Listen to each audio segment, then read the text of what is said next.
check with Griffin and David. Blank check with Griffin and David. Don't know what to say or to expect. All you need to know is that the name of the show is Blank Check. Wilkommen and Bienvenue podcast. Mm-hmm. Is that it, or do you want to do more? Étranger podcast. Glücklich zu sein. Je suis podcast. Happy to see you. Bleibe reste. Stay. Willkommen and Bienvenue. I'm losing it. I lost it. I'm The sorry. only reason I thought you might not do that is you're not that adept with other languages. No offense to you, of course. I can't believe you say that about someone who took French 1 7 times. You took French 7. You got to start with 7 and go down. That's I how know. you do it. That's what you do. You start at French 7 is just you're in a cafe smoking cigarettes and someone just makes conversation with you and you have to keep up. I'm great at ordering. Right. Well, you point. No, I say it. Okay. Sorry. For the record, I say it. He says it. I said it. Hamburger. I don't say hamburger. Orangina? I say orangina, s'il vous plaît.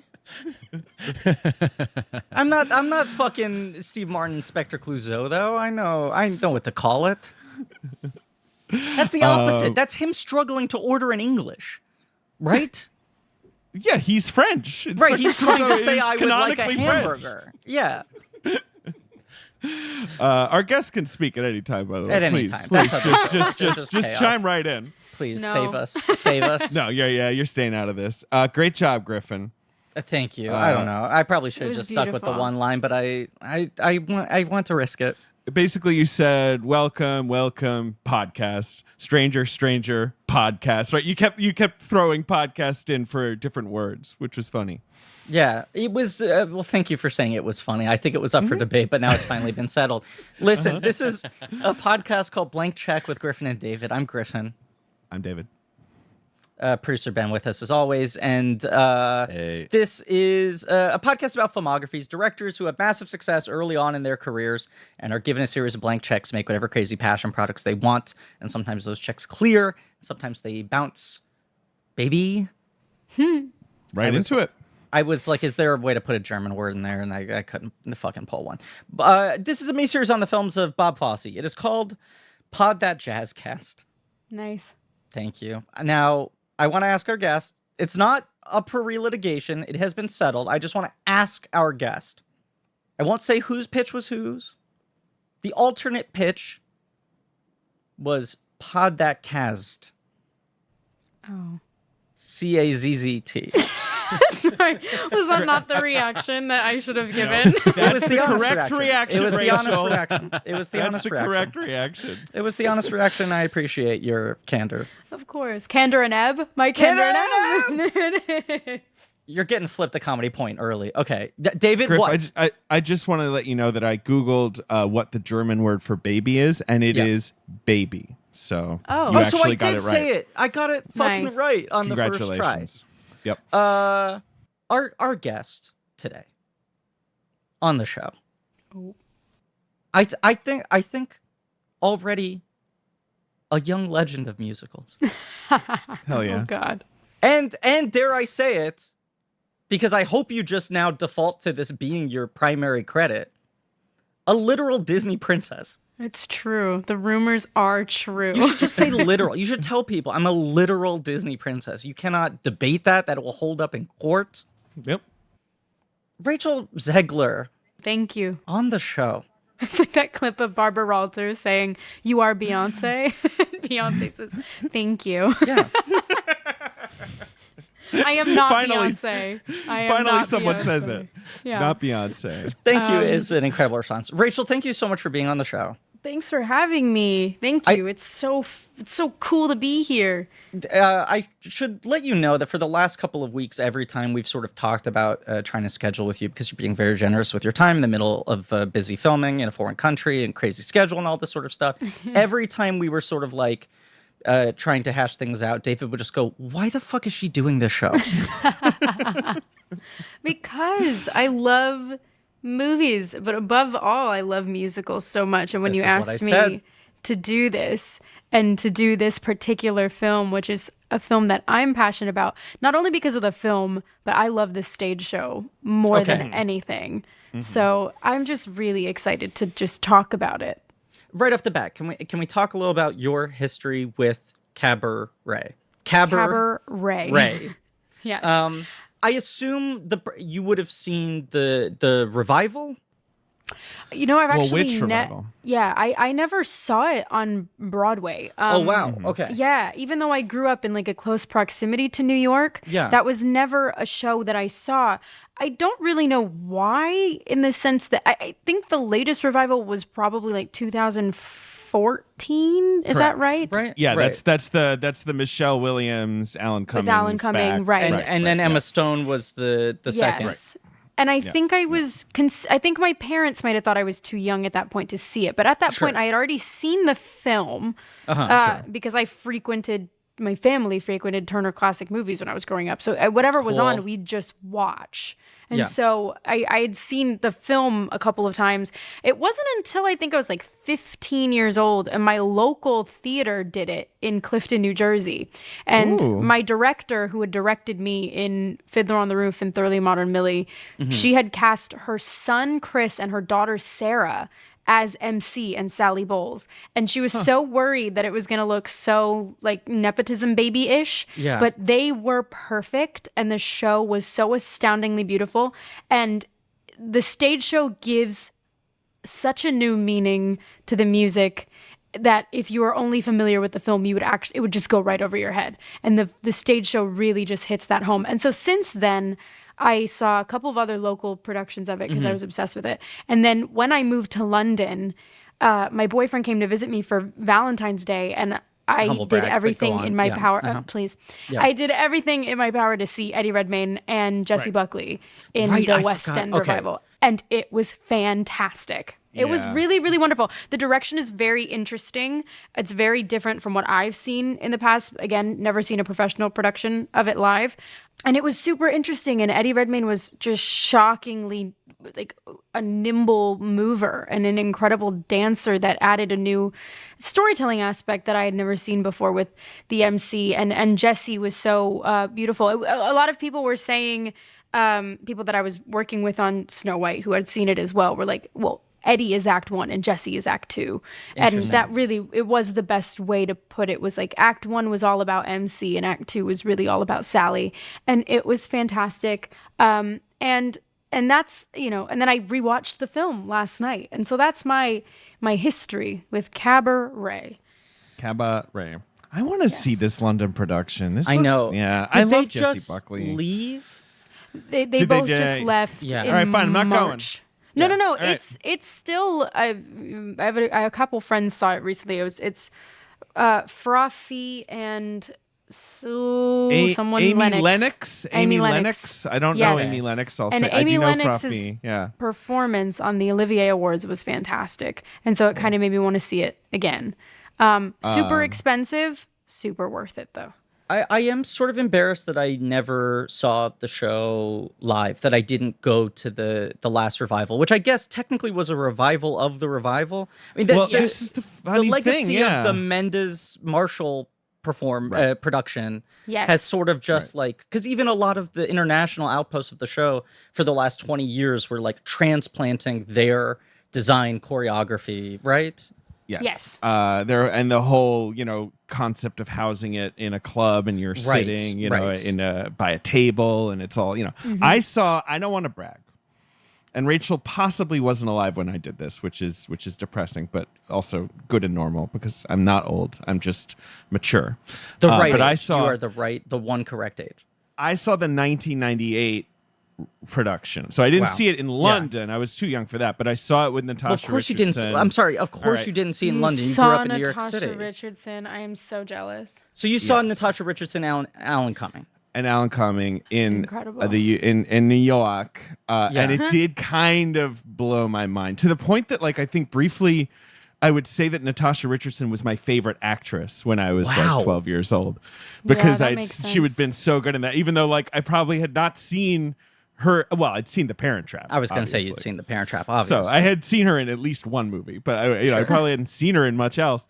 But she was so cool, and that was so incredible. And Alan Cumming was so, different from the movie version, which I don't know if I probably hadn't seen yet. I'm not sure. I don't know. I can't remember the timeline of all that. But anyway, that was cool. But I never saw the Michelle Williams, revival of the revival.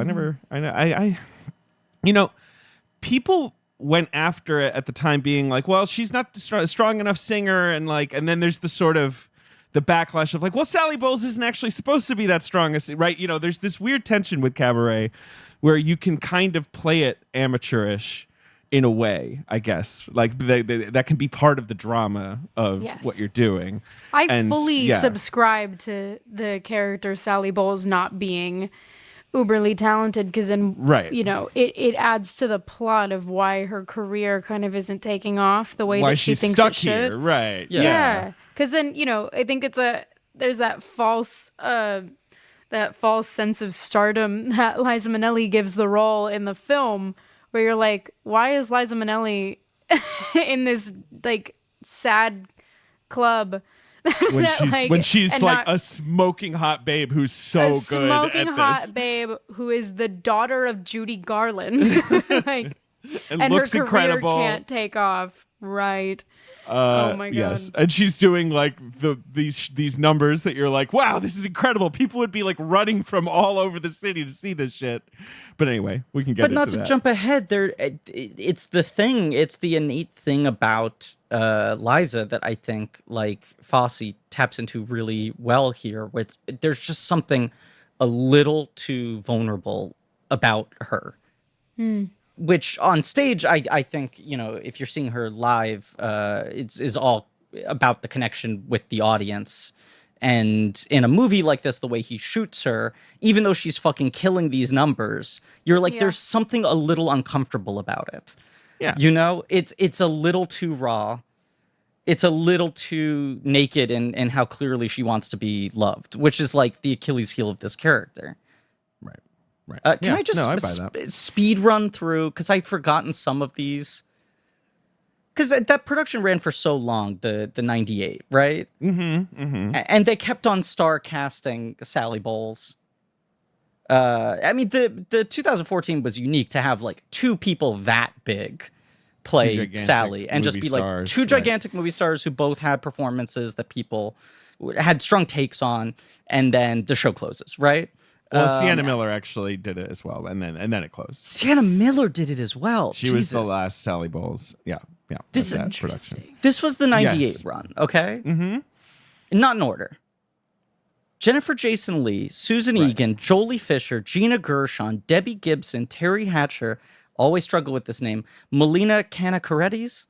Canacaredes from CSI New York. Yes. Jane Leaves, Molly Ringwald, Brooke Shields, Leah Thompson. Ooh, Jane Leaves. Leah Thompson. Weird list, right? Leah Thompson would be so good. Yeah.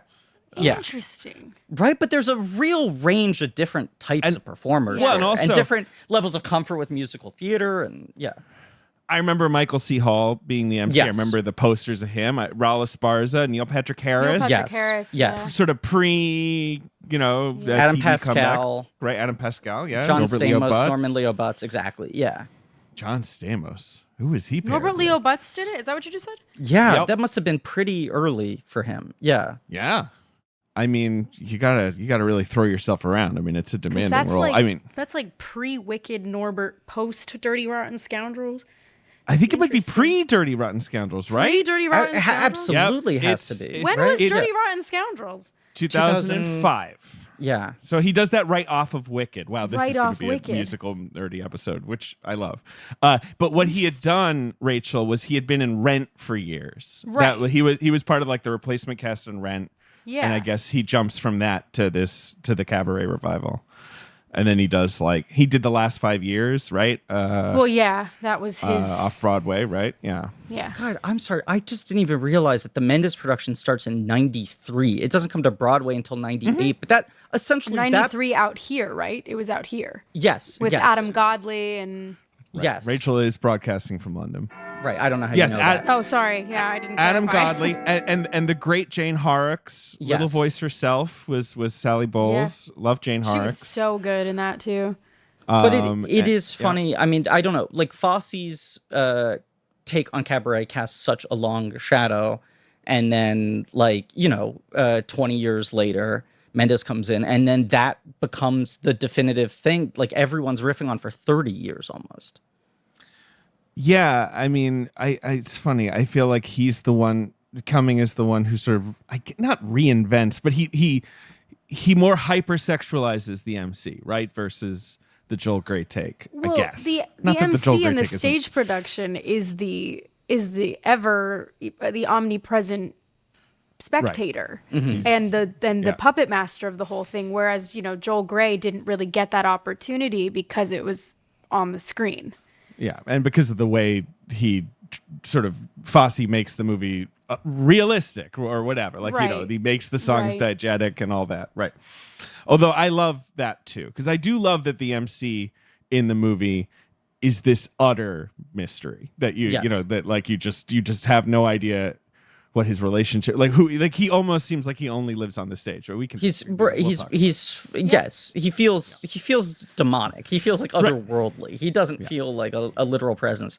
There's jumping around here, but I've been watching Joel Grey interviews recently. I guess he did a memoir a couple years back. So like a lot of his 92nd Street Y style sit down long talk about his whole life. His interviews. memoir was called Master of Ceremonies. Well, As it should be, I guess. Yes. Yeah. Okay. Fosse was so burned by the response to Sweet Charity that he was really at odds with I don't want to be a musical guy.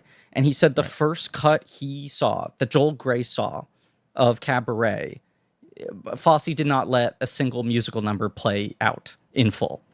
They obviously shot all of this, and there was a cut of the movie where Fosse was so I just don't want to fucking do the musical thing, that it was you would get either just the first 10 seconds or the last 10 seconds of a song intercut in montage and no full performances. And Joel Grey was like, well, there's my career fucking out the window.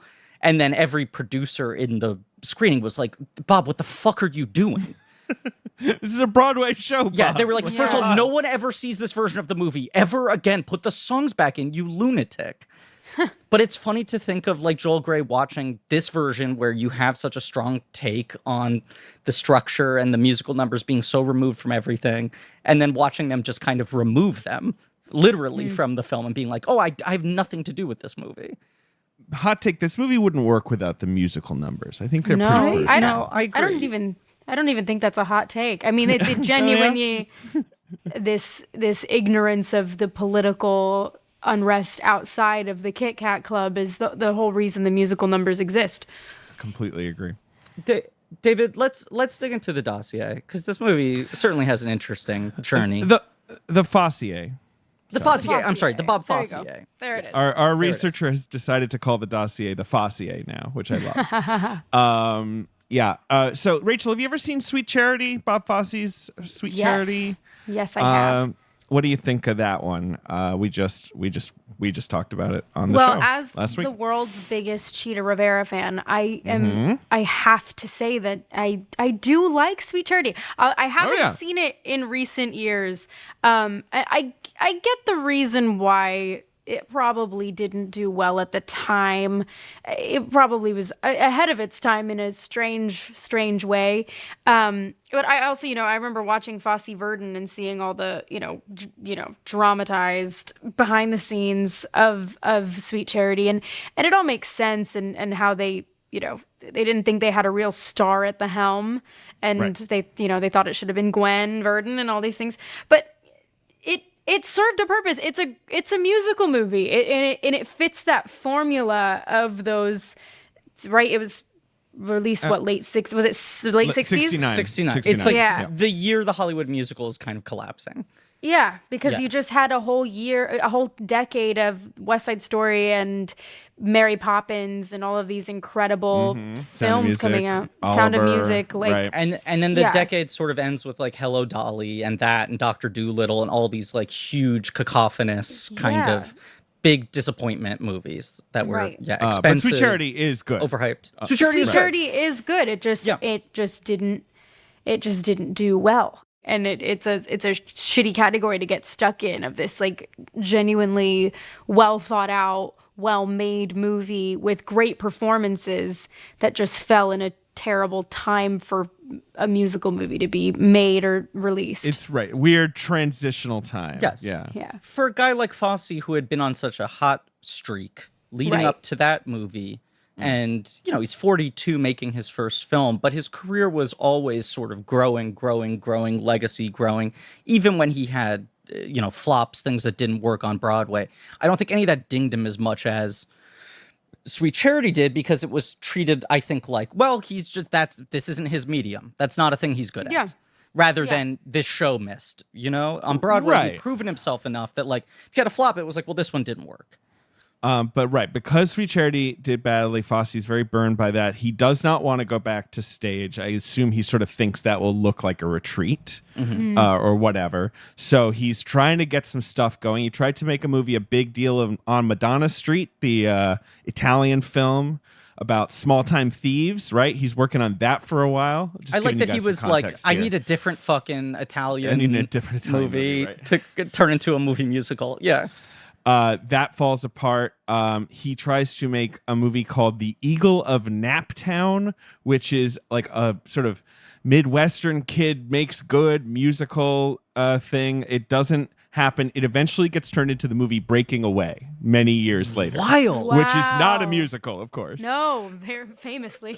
Right. But for whatever reason, like that project that he started the ball rolling on, like, you know, 8 or 9 years later becomes Breaking Holy Away. shit. Do you see number 3 here? I do. So he got connected to a movie called Burnt Offerings, which is a movie that we know movie, very well. We know and we pay a lot of respect to. which Rachel once could not identify. I'd never heard of it, and then people yelled at me for having never heard of this random horror movie from the 70s. Right, Dave, it was like some horror movie I've never heard of, and like 1,000 people yelled at us, and they were like, canonical!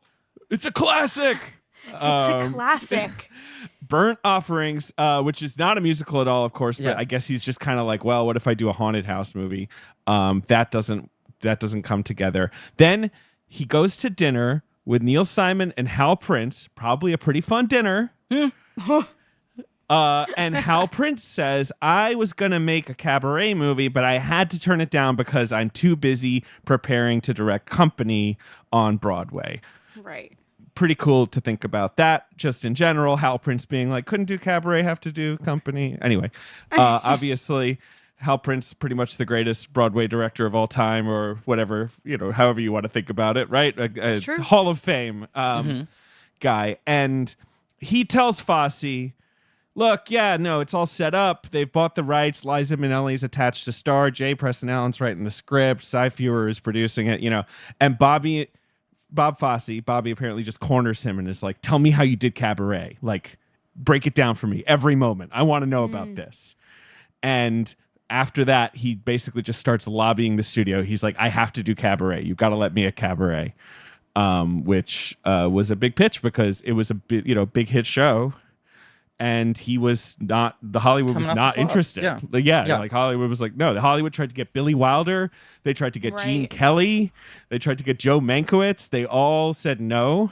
And so, and I like this quote. This is Emmanuel Wolf at Allied Artists, which is the movie, the studio that made this movie. He said that I knew the best time to get a talented director was after a failure. So it's sort of like that idea of like, he's been knocked down a peg. He'll be whatever, hungry. He'll be ready to, earn everyone's respect back. That's why he went for Fosse. I want to just put a pin in J. Presson Allen and make sure we do a little J. Presson Allen sidebar in a bit. We keep moving forward through this narrative. Well, we'll talk about it. It comes up again because there was a lot of fighting over the script. But J. Presson Allen is a legend. I assume that's what you want to. A fucking legend, and I think an undersung legend, and I want to talk about her a little bit. But let's move through time. Sure. Anyway, they bring on Bob Fosse, and I mean, look. Rachel, you mentioned you watched Fosse Vert, and you're aware of the legend around this guy. He's a pain in the neck. He's a very strong personality. He's very difficult to control. He clashes with every producer he works with. He immediately starts fighting over the cinematographer they're going to hire, all that kind of stuff. But I want to note something. He is not the one who has the idea to eliminate all the songs that are not set at the club. That had already been established by the producer, Cy Feuer. He was the one who was like, we need to do that. And Bob Fosse agreed. Like, I like you say, Griff, I don't want to make a classic musical because he's burned by Sweet Charity. Mm-hmm. I want to do, a diegetic musical where we're not just having people singing as they walk down the street and hanging the laundry or whatever. He thinks like they've got to break the mold on that. Now, I love people singing while they hang the laundry, personally. But, me too. Yeah. But I get that in the 60s that maybe had just gotten stayed or whatever, right? Just the idea of doing something different was exciting. Yeah, it's so funny here. There's this Feuer quote. As I saw it, if one or two of the numbers didn't work, we had a flop. On the other hand, if all 8 worked and the picture was a little short on dramatic direction, we could still have a hit. My bet was on the numbers. I had to protect the musical numbers, and there's nobody better on musical numbers than Bob Fosse. Sweet Charity is like a movie where every musical number is a showcase, not just for choreography, but like his filmmaking techniques. And then this is a movie where it feels like, in a certain way, agreeing to do the musical numbers is the thing that gave him the access to do the other parts of the movie that he was maybe more excited to do, or just show that he could do it, test himself for the first time, Right. Sure. He was given not much money, $175,000 and 7.5% of the profits, which I think was a good deal for him eventually. Good, yeah. Pretty good. Tiny budget. This movie had a $3 million budget. It's very cheaply made, which is crazy.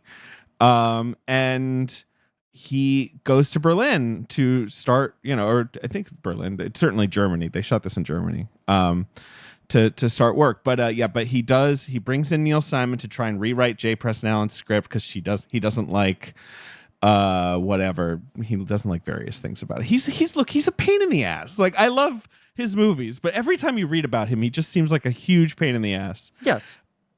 Yeah, he bring in another guy, Hugh Wheeler, who worked on the script, and they tried to get him a co-writing credit, but he didn't get one. He's listed as a research consultant. But what do you want to say about J. Allen, Griff? I mean, first of all, if you just hit the bullet points, right, of her career at a time where there are very, very few female screenwriters and very, very few real careers, that span decades. She fucking writes Marnie. Yeah. Adapts the Prime of Miss Jean Brodie. Amazing movie. Cabaret. Mm-hmm. And then, like, in the 80s, I mean, other stuff in between, obviously. Funny Lady, right. Right. But in the 80s, like, rebuilds herself with fucking Sidney Lumet as, like, the most, like, fucking hard-edged, brutal, like, Prince of the City, and then does Death Trap with him. She's incredible. And, right, fucking uncredited on La Cage aux Folles. Did the Prime Miss Jean Brodie adaptation for Broadway as well. But she's one of these people where, like, she's kind of one of those amazing, undersung secret script doctors who, like, worked on fucking everything. Mm-hmm. And at a certain point got so burned out on the industry where she was like, just send me the fucking thing, tell me how many days I have, pay me the money, and I'll fix it. Right. Like, I don't need to play this whole game. I'll just come in here and be a surgeon. But she, like, I don't know. I think if you read about her and her, like, tenacity and her stubbornness. I mean, she was, like, I think notoriously a difficult pain in the ass person as well, like Fosse. And a lot of her best collaborations were with people who were also sort of perfectionist control freaks. She has a great quote about Fosse here, which is, I didn't find him the happiest collaborator I ever had. For a man who dealt with women as much as he was obliged to, let's say he had an extremely parochial view of women. So she was definitely looking at him askance as he was trying to like tear her script up or whatever. But she does get the credit and the Oscar nomination. Yeah. She lost to Francis Ford Coppola, obviously. Yeah. But yeah, she's cool. She's a badass. I don't know. Yeah, she wanted to be an actress. She was frustrated by it. She got married too young. And then she was like, I need some way to support myself to get out of this marriage. And then was like, I don't know, I'll write. If you write, you have no boss. And I read a lot. And she just like fucking wrote a novel and a play and then started writing screenplays and was just like, yeah, what are you talking? I'm just going to write. Like she is one of those people I find fascinating in that I don't think she ever accepted credit for how much of a trailblazer she was. Sure. Because she was just like, what are you talking about? I just sat down at a typewriter and I wrote shit. She also did what's it called? Just Tell Me What You Want. That's the her novel, which is kind of a big corporate satire. That's a crazy movie. That's a Sidney Lumet movie as well. Anyway, Presson Allen. Anyway, Presson Allen. Everyone's fighting. They're fighting over what cinematographer to hire. He wants to hire Robert Surtees, who he did Sweet Charity with. Cy-Fury, the producer, is like, no, you can't go over the top like that again. Eventually, he's suggesting like huge names to him. Eventually, they settle on Jeffrey Unsworth, who's the guy who shot 2001. Like no chump, obviously. Yeah. But there's a big fight about that. I don't know. It's a lot of it's one of these movies where like everything about the creative process seems to be like tension and fighting and not enough money and sort of everything's held together with tape and glue. And then they produce a masterpiece, but then when you sit any of them down, they're like, I don't know, it could have been better. And I'm like, I don't know, the movie's pretty good, guys. Like, take comfort in what you did. I also just think I think there's a genuine, palpable sense of mania and desperation baked into this movie that cannot be faked. I think when you hear that the production was that much of a nightmare and that no one thought the movie was working out, this isn't one of those cases where you're like, how is that possible? You must have been looking at the dailies every day and feeling like you fucking won the lottery. I'm like, I can imagine this being a bummer to work on. I can imagine everyone feeling weird making this movie. David. Yep. David. Yes. This is it. What? The putt to win the tournament. Let's create an oral scape here, right. Okay? I think actually people are very quiet at golf when someone has to do a putt. I think that's a pretty quiet... It's like the wind in the trees. Whispering winds, okay? Let me set up the stakes. David, if you sink it, the championship is yours. Sounds good. But on your backswing, your hat falls over your eyes. Wait a second, I can't see the ball. You putts? Is this how you're running your business? Oh, no. You know that classic metaphor for running a business? Hat in my eyes. You take a mighty backswing, and then your golf chapeau slides over your eyes. I couldn't put it any cleaner than this. Poor visibility in this metaphor. Right. Because you're still relying on spreadsheets and outdated finance software. Do you understand? No. And There's no simpler way to get to this point. To see the full picture, David. Yeah, well, you need to upgrade to NetSuite by Oracle in this case. I think that's the only way to do it. It's mandatory. It's mandatory, and in fact, almost the way I had to describe that just now was mandatory. NetSuite is the #1 cloud financial system to power your growth. Of course, we all know this. It's got visibility and control of your finances. It's got inventory, HR, planning, budgeting, and more. It's everything you need to grow all in one place. And you can automate your processes. Oh. Close your books in no time. I love Stay closing ahead of books. the competition. Me too. I think, they call me Bilbo Baggins. Because I love closing a book. Okay, sure. I feel like he very dramatically will close there and back again. I mean, sure, he's writing a book and he closes it, I'm sure. It's a movie ender. 93% of surveyed businesses increase their visibility and control after upgrading to NetSuite. So, Griffin, over 29,000 businesses already use NetSuite. NetSuite has a new financing program for those ready to upgrade at netsuite.com/check. Yeah. So head to netsuite.com/check for this special one-of-a-kind financing offer on the #1 financial system for growing businesses. That's netsuite.com/check. And David, yeah, do me a favor.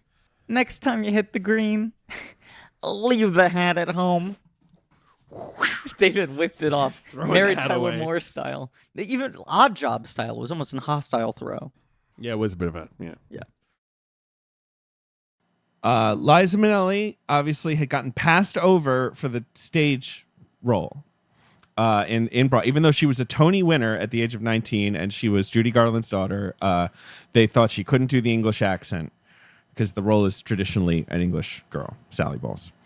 And then she does Stare All Cuckoo after that? Yeah, and Okay. becomes a big enough star that by the time the movie's coming around, she is like part of the draw. She's part of the reason it's getting funded. Right. But she claims when she didn't get the accent, they said we're going to cast. When she didn't get the accent right, they say they're going to cast someone else. She says that's fine. I'll just do the movie. I was young and I just knew it. And then whatever. A few years later, she goes to meet with a producer and she sings Cabaret for him, the song Cabaret. And he said, "You got it." And that's when I got it. So funny. And the coolest thing, I think, of course, is that she designs the whole look of Sally Bowles herself. Like, Sally Bowles doesn't usually look like this. She's usually blonde on stage, in previous productions or whatever. And her dad, Vincent Minnelli, one of the greatest directors who ever lived, who understands musicals better than anyone, basically, shows her lots of pictures of Louise Brooks and is like, this was hot stuff in the 30s. Like, this is, you don't just think like Marlene Dietrich. Don't just think like blonde movie idol. Like, and so Joel Grey cut her hair for her. She dyes it black. She does the look that she's got, the sort of how do you describe it? She looks like an owl. It's like a bowl cut, but with a little point. Right. The widow's peak. Yes. Right. Yes. And she knocks on Fosse's door the night before they start shooting and says, "What do you think?" I wish I could do Liza. Can you do Liza, Rachel? Can anyone do Liza?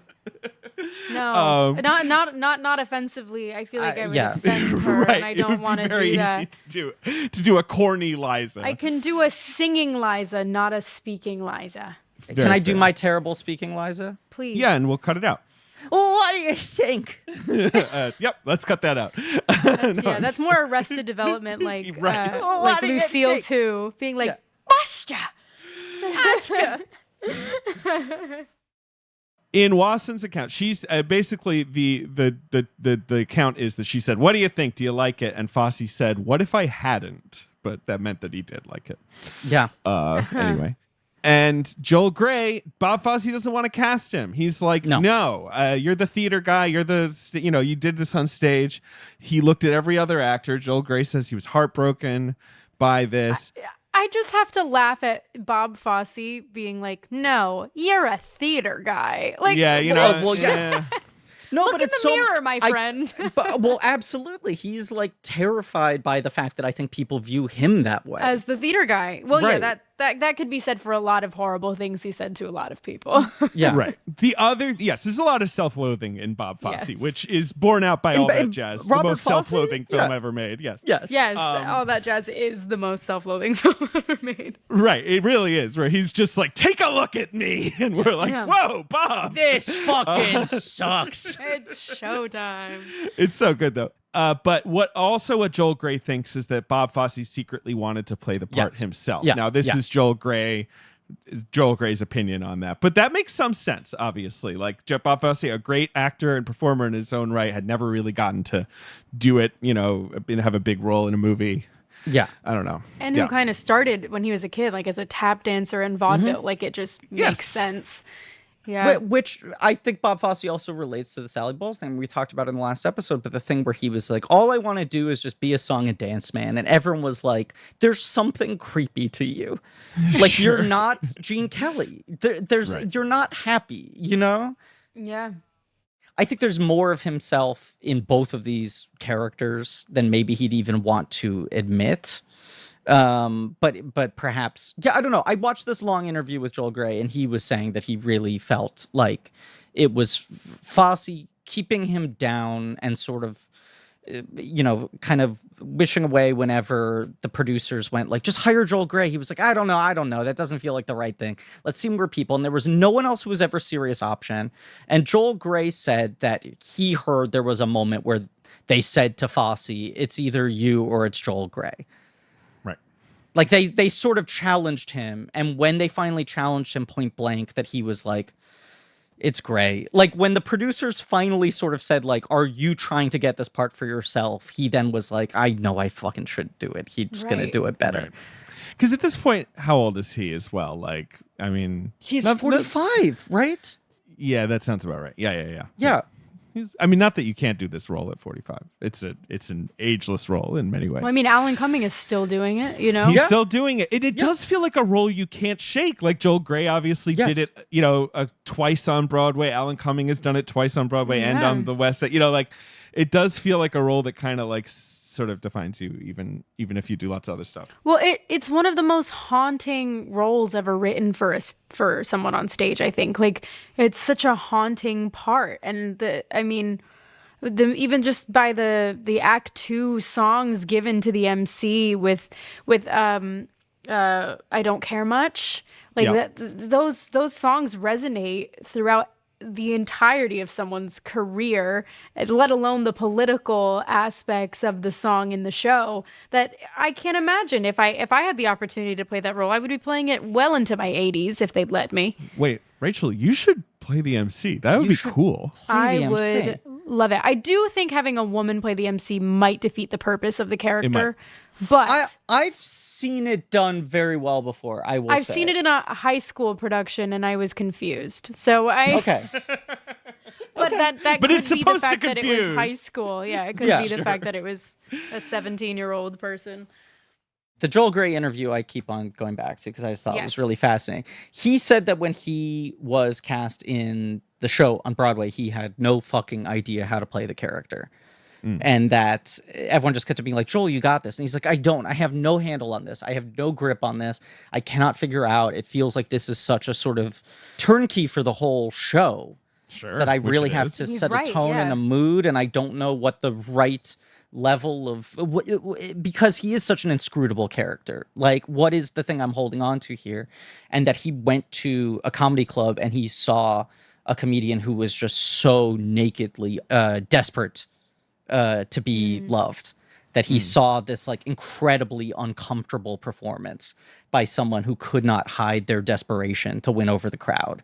And he was like, this is so off-putting and unbecoming, and it tilts over into scary. And he was like, that's the root of the thing for me, that there's this weird energy of like, he wants it too much. He's trying Right, a little sure, too hard. That's interesting because I think of him as so confident, Right. in the movie, right? But he was like, that's the element that makes it uncomfortable that I latched onto.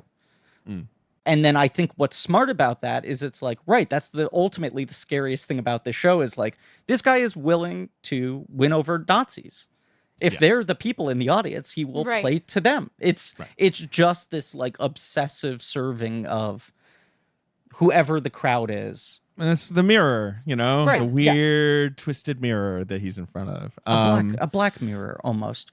Exactly. It is funny how much, though, for how iconic these two performances are, and both of them win their Oscars, that like they both have incredibly limited film careers for people who are considered major movie stars. They both don't do much. They're very sporadic. I mean, they both have very robust careers as entertainers. Yes. Especially Liza, obviously, is just sort of like a name unto herself forever, right? But yeah, you'd think Liza would like do a bunch more movies off of this. She doesn't even do a movie for 3 years after. She does Lucky Lady 3 years later, which is a Stanley Donen movie with Gene Hackman and Burt Reynolds that I've never seen. That I'm sure was a bomb. And then after that, cameo as herself in Silent Movie, Matter of Time with her father. Then New York, New York is like her next big ass movie, which she's so good in. I mean, Phenomenal. I love her in New York, New York. But that movie obviously is a bomb at the time. Then 4 Arthur, years until Arthur, King of Comedy, she plays herself. Muppets Take Manhattan, she plays herself. Then Rent-A-Cop.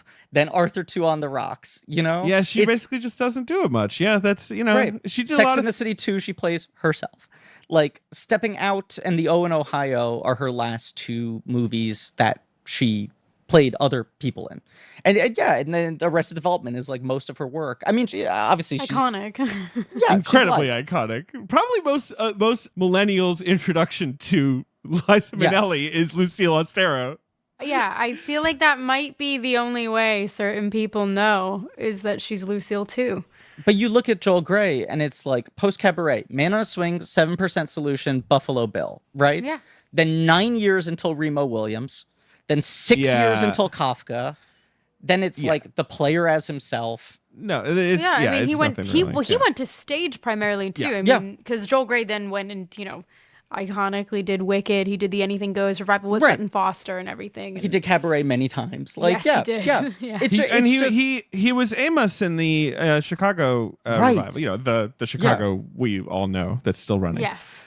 And he is an A-lister on Broadway forever, and a character actor in movies. You're not mentioning that he's Doc on Buffy, Griffin. I'm sorry. I guess I forgot you've never Yeah. seen Buffy, right? Oh well.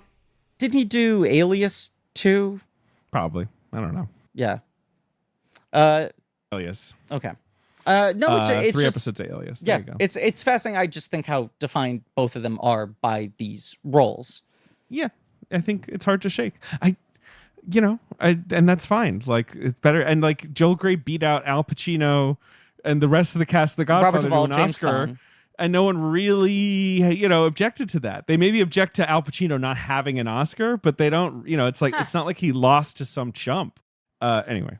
Who was we can talk the about the Oscars later. non-Godfather, non-Cabaret nominee? I can look it up for you. Yeah. I know because you just said we'll talk about the Oscars later, but I have to know. you have to know. Because Well, Cabaret won 8 of them, right? 8. Yeah. Cabaret won 8 Oscars to The Godfather's 3, but it did not win Best Picture. Right. And Joel Grey did win Best Supporting Actor. Oh, of course, Eddie Albert in The Heartbreak Kid. Oh, yes. Great Yes. performance. Great 3 performance. Godfathers, Joel Grey, and Eddie Albert. Obviously, Al Pacino should have been in the lead, but whatever. It doesn't matter. Yeah. Ben has a question. Ben's hand Ben. went up. Well, yeah, I'm hoping I'm not interrupting the flow here. I gotta ask on behalf of people who are not familiar with Cabaret, like, what is up with the source material? Great What question. is this? Great. It is Great question. wild Yeah. to me. Because it's technically it- 2 things, right? Okay. Yes. Yeah. It's 2 Ben, things, 2 books. you will be more confused when we tell you the journey to Yeah. this becoming a fucking musical. Well, Christopher Isherwood, who's just one of those guys who just the kind of guy you want to be, just an English guy who wears a scarf, who wrote plays and movies, but also diaries and novels, and wrote his own memories. And one of the most important members of sort of gay liberation in literature. But as you're saying, David, his fiction work was as interesting as his life, It's and all he was great. the best at telling his life. He wrote a book called Goodbye to Berlin, which is about his life in Berlin during the end of the Jazz Age, during the end of the Weimar Republic, right? And is about his sort of fascination with this cabaret singer named Jean Ross, and how he helped her get an abortion and all that. So that's the basic source material. He's the Michael York character, right?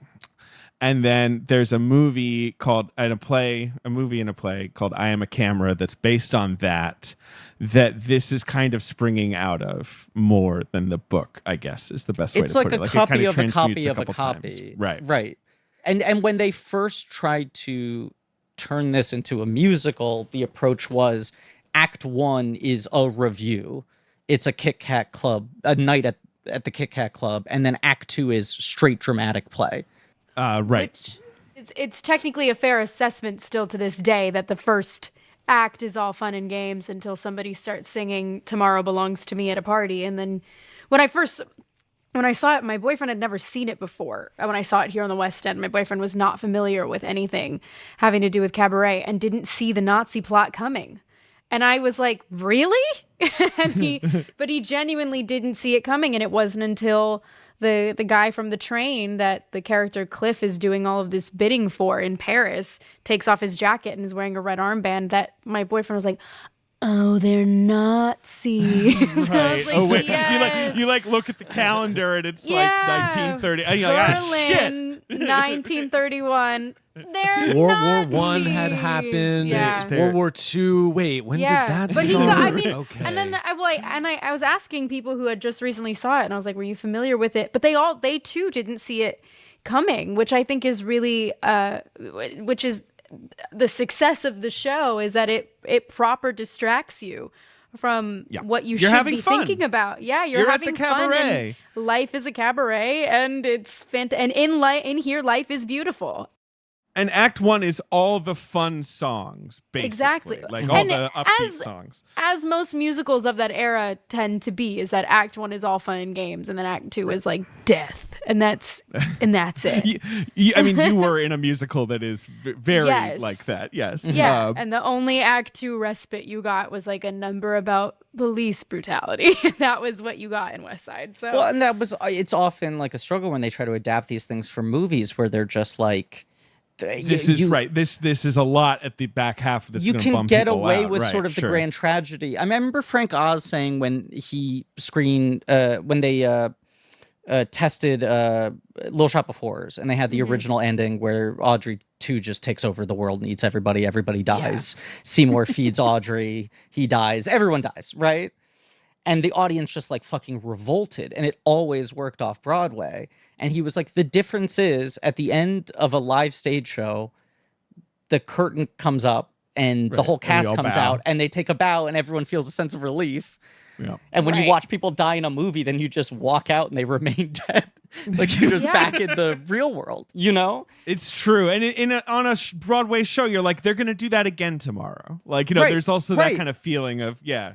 Right. But like West Side Story and Cabaret are unique, not the only ones, but they're unique examples of like, they worked being translated to movies with endings of like doomed inevitability. I mean, I watched this with someone who had never seen it before, a friend of mine who fell asleep in the last like 20 minutes. And then Paramount Plus started auto-playing Footloose, which I'll say it's pretty jarring to go from the end of this movie to like down. it's a Kevin Bacon. But it's also about Footloose is also about autocracy. Though. It is. It's about dance fascism. They want to ban dancing. Is. Yeah. But it was still a splash of cold water, right? And she says, "I'm sorry, I fell asleep. What happened at the end?" And I went like, like the Nazis win. They're coming. I don't know what to tell you. The whole thing is bad. The Nazis. Yeah, I mean, I don't know how else you're going to end Cabaret, but Cabaret has a weird, unsettling ending. Like it's not like West Side Story where someone gets shot and people are crying. Curtain, you know, like I mean, which I love the end of West Side Story to be clear, but it's a punctuation, whereas Cabaret is just this kind of stomachache at the end where you're kind of just like, oh God, right? It's only going to get worse from here. Yes. Well, and even like if you could see her, which is probably quote unquote the most fun number in the second half. Yeah. Ends with this horrible mic drop, right? Yes. Right. You're like, oh, this number, it's fun and good. We're back into like good times. And then Joel Grey like looking you dead in the eyes and saying like, a Jew. Yeah. Okay.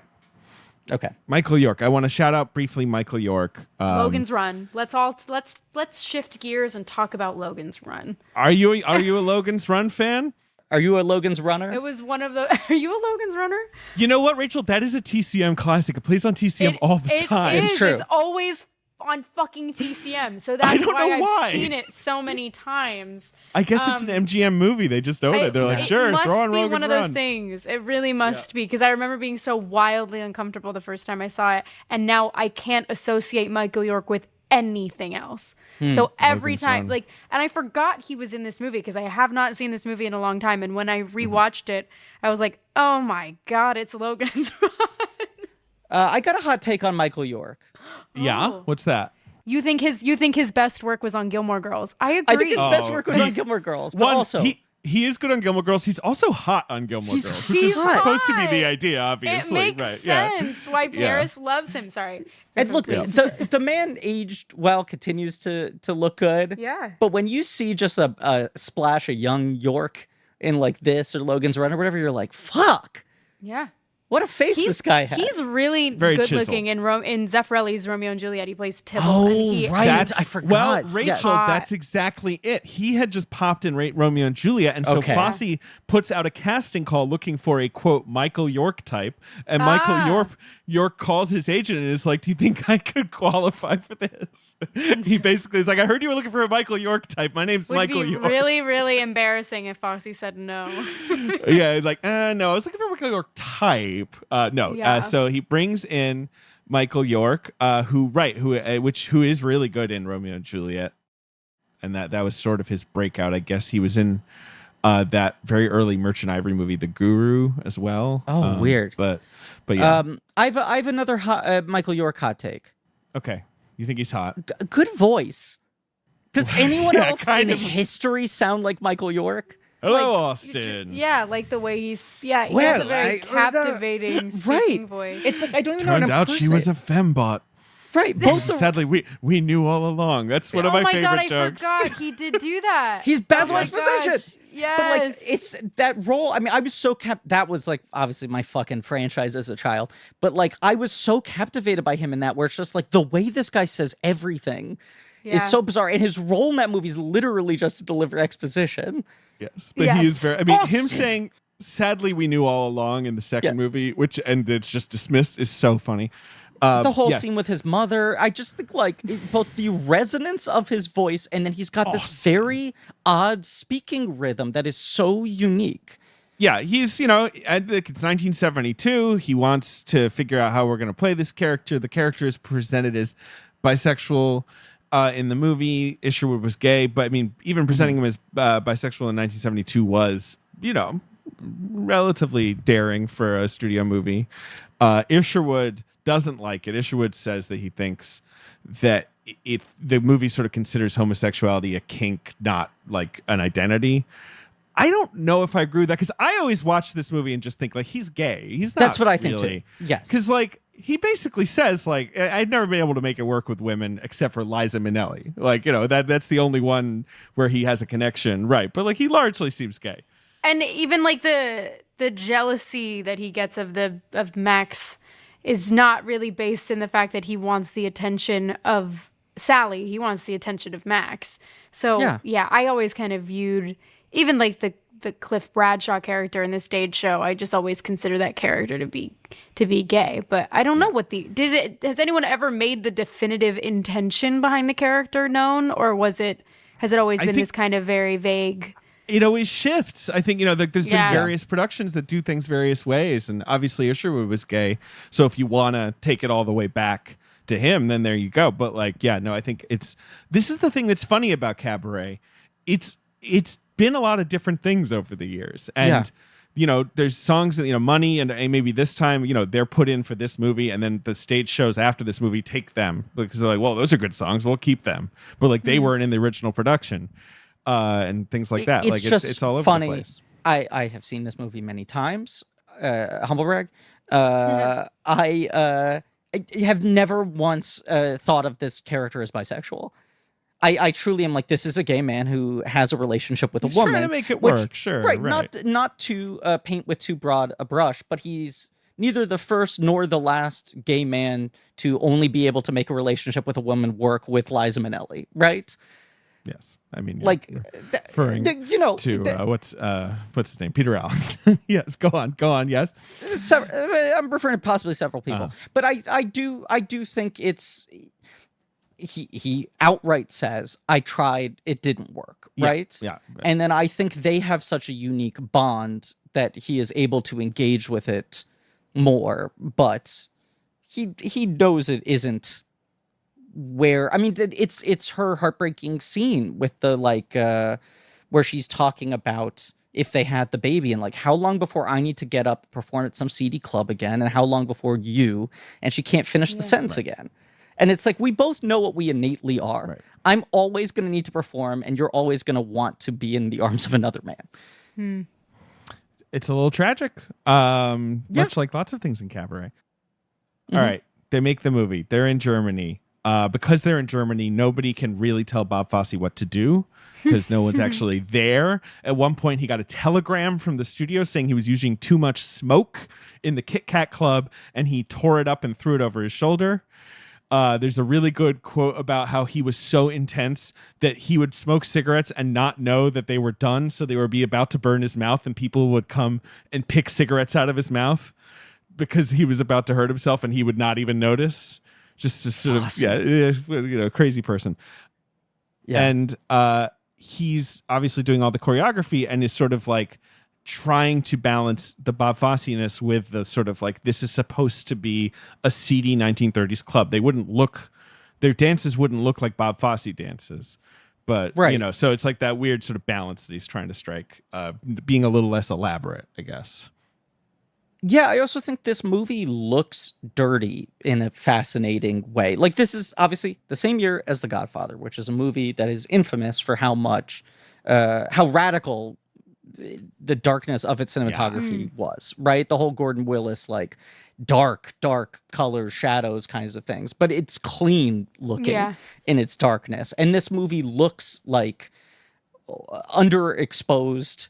It's the smoke, it's the color palette, it's the dinginess of every room, of the clothes. Everything is so Yes. especially when you compare it to Sweet Charity, which is so sort of meticulously designed. Everything in this movie feels really cluttered and dirty and kind of obscure. Wanted it to be dark. He wanted it to be smoky, as I said. Jeffrey Unsworth initially was like, well, I wanted it to be kind of Bertolt Brechty. I wanted it to be like hard and cold. And Fosse was like, no, soft and smoky. And Jeffrey Unsworth says that was the right move. Everything was so dark, and they didn't have monitors back then, that they were worried that things would literally come back unviewable, like just so underdeveloped that it would be underexposed, that it would be just really, really dark. But it all worked. And at a certain point, I'm sorry, I just have to. These little anecdotes are so funny. Cy Feuer, the producer, tried to steal Bob Fosse's filters because he was like, it's too dark, and the woman that Bob Fosse was having an affair with on set, whose name was Ilse Schwarzwald, diverted him and gave him some fake filters to throw away. So the producer actually tried to throw away Bob Fosse's lens, camera filters, and was distracted from it. Vilmos Zsigmond at the time saw this movie and got fired from Funny Lady, which he was the cinematographer for, because he was trying to make it look like Cabaret, because he was like, that's what musicals should look like now, and he got fired. Anyway, so and of course Gwen Verdon, who is so crucial to Sweet Charity, she's on set for this. She's helping design Liza's clothes. She's going to Berlin vintage stores to find cool 30s clothes for her. She found the monkey suit, didn't she? She found the monkey suit. Fucking monkey Absolutely. suit. The studio had sent some kind of blue velour monkey suit, and she was like, this won't work, and finds a real gorilla costume and flies it to Munich. It's Munich, not Berlin, where they're shooting it. Of course, because Berlin would have been under the Iron Curtain. What am I thinking? David, what were you What was I thinking? And she also walks in on Fosse, sleeping with this other woman, and it's basically the last straw. Bob Fosse was sleeping with a woman? And Bob Fosse, he was a philanderer. Which one, David? Jeez. A couple other things on money. Initially, Gwen Verdon wanted to dress Joel Grey and Liza Minnelli as bums, but once he dressed Liza Minnelli as a bum, apparently she looked so much like Judy Garland dressed as a tramp that it was distracting. So they instead were like, okay, we'll make them look rich. We'll have them wear monocles and top hats and all that. And during Money, Fosse kept being more sexual, pelvis thrusts, all this kind of stuff. He tells Minnelli, at one point, you weren't as serious and sexual as I wanted you to be. Liza Minnelli starts crying. Then he goes over to Joel Grey. He knocks on Joel Grey's door and he says, it didn't come out the way I wanted it to. It wasn't sexual enough. It wasn't serious enough. And Joel Grey said, too bad. I'm sorry to hear that. And closed the door. That's what more people should have done to Bob Fosse in his life. Well, it's too bad, Bob. Look, you got some takes, so I hope you enjoy it. What an icon. That's how I want to respond when anyone criticizes me on any count. Yeah. Too bad. I'm sorry to hear that. Oh, I'm so sorry that you think that. Too bad. Goddamn. And then they make the movie and then they cut it together. They get a PG rating because he was initially going to say, "Oh, fuck Maximilian," and she replies, "I do." They turned out to screw Maximilian because they knew that might get them in trouble, and that's what gets them a PG rating. But you also have to remember there's no PG-13 at this point. There's the gulf is huge between the two. Yeah. And it comes out and it's a gigantic hit and it wins 8 Oscars. And of course, Bob Fosse's only reaction is, I can't believe I lost Best Picture, though, to The Godfather. But still, nonetheless, he's like, ah. And so he thinks he could have done even better. But that is the story of Cabaret. I mean, Godfather was the highest grossing film of that year, right? Yeah, Godfather is a hit upon hits. Yes. Right. This must have almost been seen as more of like the critic's darling movie, which is Yeah, odd absolutely. to think about. But Yes. it was certainly a big hit, but nothing like Yes, it was the right. it was the 6th biggest hit of the year. That's pretty good. Absolutely. But Godfather was like a blockbuster. Yeah, Yes. it's Godfather Right. far and above anything that year, and then the Poseidon Adventure, What's Up, Doc, Right. which is a great movie. Deliverance and Jeremiah Johnson, two kind of like country thrillers. And then God, can Cabaret. Can you imagine again a year where the 5 Best Picture nominees mirror the top 5 highest grossing films of the year that closely? Okay. Oh, like Godfather. Yeah, sure. Yeah. Deliverance, Cabaret. You're right. I mean, it's a good year in film. An excellent year. The nominees for Best Picture that year are The Godfather, Cabaret, Deliverance, Sounder, which is a great movie. Oh, right. Martin Ritt Yeah. movie, and The Immigrants. Oh, sure. Jen Troll. It's a Swedish movie with like Yeah, Max von Sydow and stuff. Anyway, yeah. it's a good year. It's a good year. You also got like Sleuth that year. You got The Heartbreak Kid. You got Fat City. You got a lot of good. Lady Sings the Blues. Diana Ross sort of successfully moving to serious acting. A lot of good stuff. David. Yep. I got some good news. What's that? For Olaf the Snowman, Oh, sure. it's time for Brooklyn in Summer's Fail. He does love summer. He loves summer. Oh, Many of us love Brooklyn what kills us, don't we? Of course. This is the tragic irony of Olaf, Oh, of Olaf. One of That's what he illustrates. one of the great characters of the 21st century. And if I told Olaf that they were offering at Brooklyn and 15% off of linens, towels, and more from the home of the internet's favorite sheets, Yeah. he might get a little hot under the collar, right? might, a little hot and it- under the scarf. And this is another reason why this is very relevant to Olaf. I don't think he ever wears a scarf. He mostly wears like a straw hat, like a boater hat when he's Okay, doing the fine. summer routine. Sure. David, the other reason this is very relevant to Olaf is, of course... Snowmen just have scarves a lot. Yeah, what's up? Yeah, but not Olaf. Olaf isn't your run-of-the-mill off-the-shelf snowman. Most snowmen don't like summer. This is what's interesting about Olaf. David, Yes. the thing is, Uh-huh. and I want to underline this for people because it's a very subtle thread in the Frozen films that they might not pick up on. Ah, The summer truly kills Olaf. yeah. And so Brooklinen would be very handy for him because their towels are so gosh darn plush that they could soak up the Olaf when he starts melting. That is true. You need to preserve the Olaf if there's any chance of reconstructing Well, him. and it's going to be tough because these deals are hot. Okay? They're really hot. Every Brooklyn product is on sale. We're talking sheets, towels, robes, eye masks, Yeah. pillowcases. Unbelievable. Something for everybody. As we all know, created in 2014 to give customers hotel level luxury home essentials that don't break the bank, right? Right. And Frozen came out in 2014 or was it earlier? I think it was 2013. Was it 2013? It was 2013. So maybe they were inspired by Olaf. Maybe They Rick probably and, were. Rick and Vicky Fulop. Right, Rich and Vicky Fulop. Rich and Vicky Fulop. Whatever. If you're looking for the cool side of the pillow, if you're Olaf and you're getting a little hot, Well, I don't think he'd be looking for it, but we almost want to trick him into it. Sure. We He have to could- cool him down. he could check out the Marlowe pillow, which is made with cooling infused memory foam, ventilated zippers, and breathable mesh, all to prevent heat retention and promote air. So maybe that's what you promote do. You airflow. tell Olaf, you're like, hey, Olaf, here you go, piping hot pillow. And he's like, thanks. And he doesn't even realize how cool it is because he's used to pillows heating up. Okay, look.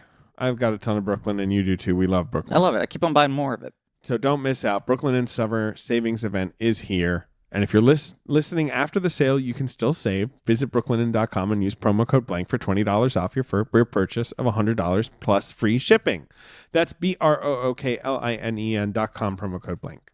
But, obviously, if you're going after the sale ends, the Olaf won't be as relevant, which it is now. It's a very relevant thing and not something I pulled out of my tushy at the last second.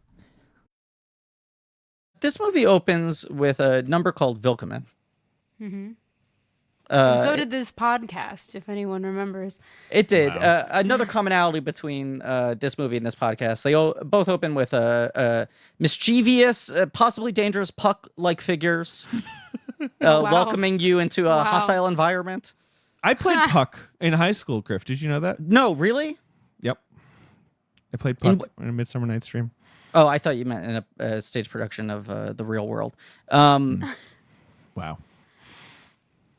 Yeah, but Joel Grey immediately just sort of like sets the tone of the entire film, right? It's so important.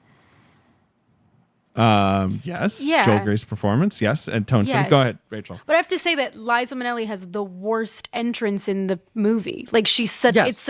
it's so disappointing because he just kind of tosses. He's just like, and also Sally Bowles is here, and then she's just kind of like, hey, Sally Bowles. and then that's it. Right. That's literally it. And then like the next scene, you see her with when Michael York moves into the building. But it's so. I remember that was like one of the notes I took when I watched it last night was like, where the hell was her entrance? She's Liza freaking Minnelli. I know they She's sort of- just another Yeah. one of the performers, right? Like it's that Yeah. weird kind of mundaneness. Which- I mean, which mine air is a good number. Mine Hair is one of my favorite Yeah. stage numbers ever. But I do wonder if it was intentional in the way that like she probably felt unimportant. Right. In that club, and maybe that was the reason, but it did feel like maybe considering she's the lead actress of that entrance Give her a should drum have been a bit, just a bit more something. I don't know, because like on stage, her entrance is incredible. It's show stopping. There's nothing like being a Broadway show. I was just talking about this, Griff, on the Sweet Charity episode, right? Where like the whole audience is just kind of like trembling with excitement, waiting for the big star. Yeah. to Yeah. drop in and like for them all to lose their mind. Yeah. Yeah. How important do you think Sally Bowles is to the Kit Kat Club? Like, is she a big draw? Is she just one of many performers? In the stage version, she's a huge draw. She's kind of the name performer at this point. Yeah, and that's why when she gets fired, it's a big deal, and then she goes back because she's a crowd favorite. The club needs her. Right. This whole vibe in this movie, I think she's not, right? It's not that she's not that big of a deal. I mean, we don't really see anyone else. We see group numbers. Obviously, we see the MC. She's the only one we see being introduced by name. Yeah. But it is sort of hard to tell, right? Is she, how crucial is she to the Kit Kat Club? Right. But the Sweet Charity episode, I said that movie is like fundamentally about someone trying to convince themselves that they are worthy of love, that they are lovable, right? Right. And Bob Fosse has this huge self-loathing inferiority complex. Yes. Right. Yes. That clouds all of his work. And the other thing is, I think he views show business and the weird drive of show people to be a dark thing.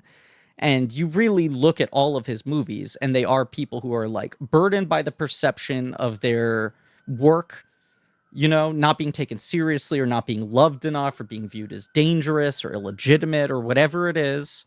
People who cannot make their art connect in a way that they want. Who also just fundamentally feel like I'm probably unlovable. I'm desperate for love, and I'm probably not worthy of it, and I'm trying to replace it with my relationship to the audience and vices and everything in between. Yeah. So I mean, it's like And the characters do that. All of his characters are vehicles for that. Right. That difference in how Sally Bowles is positioned within this movie, I think, speaks to Bob Fosse's complex. Yeah. His basic sense. worldview. That it's just echoed in all 5 movies. Yes. Which is fascinating because, right, it's like he is such an auteur, and we're talking about him on this podcast, and obviously he's, this creatively focused guy. But, right, he's coming onto a show that's not his. And he's telling, a story that's not his or whatever, obviously, but you can feel him and it's a female protagonist, and it's said, but you can feel just him behind everything as you can with Sweet Charity and everything else. Well, it's that director thing. Like, obviously, All That Jazz is all about him, and then the 2 movies on either side of that are him doing nonfiction, true life, ripped from headline stories, and yet he focuses in on the exact same elements of those very different characters and different time periods and different scenes, Yeah. He's just a guy whose themes are really fucking baked in. Because like his follow-up to this is Lenny, where it's like, I need to make a movie about another like self-loathing, intense performer Self-destructive, who was always Yeah. Anyway. Which he also notoriously hated, that cutting it together and everything like that. He just had such like a breakdown cutting that film together. That was the other thing of how dedicated he was in the editing process. Dedicated in all of the films, editing those movies and absolutely hating them, which I always wonder how directors edit their own films. It seems and horrible. It seems terrible. Like, I've been in the editing room with Steven Spielberg editing his new movie, and I remember just being like, brag. I'm sorry, your buddy humble Steve brag. invited you. Your buddy No, Steve it wasn't- invited you Yes. to watch fucking Fableman's footage. it wasn't. I did not. I haven't seen any of it. I need to clarify. I have not seen any of Damn it. it. I dropped in to give him a birthday present back in December, Aw. and Wait, what was the birthday present? Yeah, you gotta tell us the present. oh, I can tell you the present. What do you get the man who has everything? I know. Right? Well, that's exactly the dilemma I end up having when Jurassic I have Park to get him on Blu-ray? anything. Does he have yeah, that? I'm like, Yeah. actually, here's all of the cuts. This is a list of cut scenes I want. You can give me them for your birthday. Right. But no, I got him I took a really beautiful picture of him and Steve Sondheim in the recording studio for when we were doing G Officer Krupke. And I got it framed. Him and Steve were really good friends. And when he passed away, obviously we were all gutted. And that was his birthday present. But I dropped in That's at nice. his Amblin offices to go give it to him. And I remember walking into the editing room, and he was in there with Michael and the whole team that edits with him and has been for years and years and years. And I just remember, like, the vibe was very chill, but I felt very uneasy. And I was like, Right. how do you people lock yourself in these four walls for maybe 12 hours a day watching the same 35 seconds over and over again? Like, no wonder Bob Fosse hated his films by the time he was done. It was usually him and one other person in a dark room just cutting the same thing together. Like, nowadays, I guess it's a little bit different in the digital age, but Steven Right. still shoots on film. So Yeah. there's so much that goes into I can't imagine. So when it comes to Bob Fosse and his self-loathing complex, which is an understandable complex, even though he took it get to it. the next level, Right. I probably would also be in the same boat because he was. I don't get how you don't just hate what you've done if you watch it 100 times. It's like saying the Yes. same word over and over again. It starts to sound like Well, not a that's word the or thing. whatever. I can't. I can't watch my own performances. I saw West Side Story 10 times, and it was sadistic. Like, it got to a point where I was like, I can't do this ever again. Like, rest assured, Shazam 2 will be viewed once One and time. never again. It is. It's the thing that I find most astounding in directors who also star in their own films. Where I'm How? like, I don't know how Right. they the, do the, it. the two brains doing both at the same time, being aware of both things during takes thing is one. You know, I can almost get my head around how a very high functioning person can handle that. But the idea of then you have to go into an editing room and watch all And your then watch fucking your stuff. Well, Right. well, that's the thing, because, like, you know, there's one thing being, you know, you're Bradley Cooper, you're directing A Star Is Born, and you're Right. half the movie. That's Yeah. crazy. Insane. And then, but then also, like, you know, I remember asking, you know, choreographers and stuff, like, can you watch your own work? Like, we all have that Right. complex. I can't And watch do they get in their playback. heads? Yeah, well, that's the thing. I can't watch playback when I'm on set, let alone having to watch the whole thing back. And being a director, I assume you're watching it back being like, this is the baby that I conceived, and Right. I'm watching it for the 1500th time. Like, no wonder Steven Spielberg doesn't sit in at the premieres. I think he sat in at Does our he New not? York premiere. He sat in at New York, and because he wanted to see it with everybody, our whole the cast audience. was there. Right. And Right, then right, LA, he went and took a nap and then came down for the party. king shit. Yeah. Went to nap That time. is Yeah. taking a nap at any point is a king move. Yeah. I Yeah. would do the same exact Yeah. thing if I were a director, because there's one thing being in over an hour of a 2.5 hour film, and Yeah. then just like, that's it. But then, like, you Right. lay claim to the whole 2.5 hours. It's every inch of And it is your thing, right? I am yeah. now realizing that I can't watch Snow White ever. Goodbye, Sure. Oh, everyone. you can. Oh, because you're Farewell. all over No, Snow White. It's the whole. I'm the whole Yeah. movie. Yeah. It is. I mean, there's the thing they say of, like, you write the movie 3 times, right? You write the Yeah. script, then you write it when you're filming, and the final time you write it is in the editing room. And I feel like every director that I consider great, I have read a quote from at some point in time where they say, like, inevitably, at some point in the journey, you hit a point where you have made the worst movie anyone has ever seen. Yeah. Where you're in the Right. editing room, the thing you're watching is truly the You're worst like, thing if anyone's anyone sees this, I'm ruined. Right. Yes, yes. Unsalvageable, like, just impossible. And I do think there's that thing of, like, editing, especially, look, if you're a good director, it means you're discerning, right? So the people who I think have an easy time editing are people probably who lack taste or skill. But if you are a discerning director, you're watching footage and just, I imagine, hyper fixated on the things you didn't get, the things that are wrong, That's the the things thing. you can't fix, right? Even if you're making a great film, there was probably some moment in the editing room where you had to be like, well, this is the best we Right. can do with this, and we're gonna have to move on. Like we've looked at everything and this is the best. I don't love it.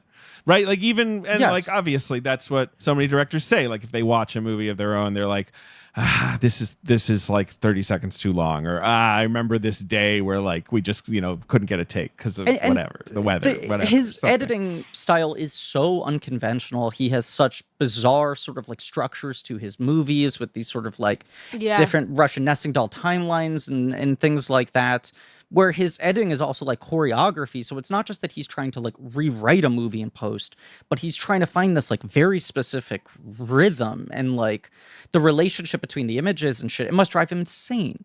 And that's where you get the joys of having someone who knows the world of choreography in the directing world. And that's where you win. That is where you have it an absolute win as a movie viewer, as a movie maker, people who were on that set.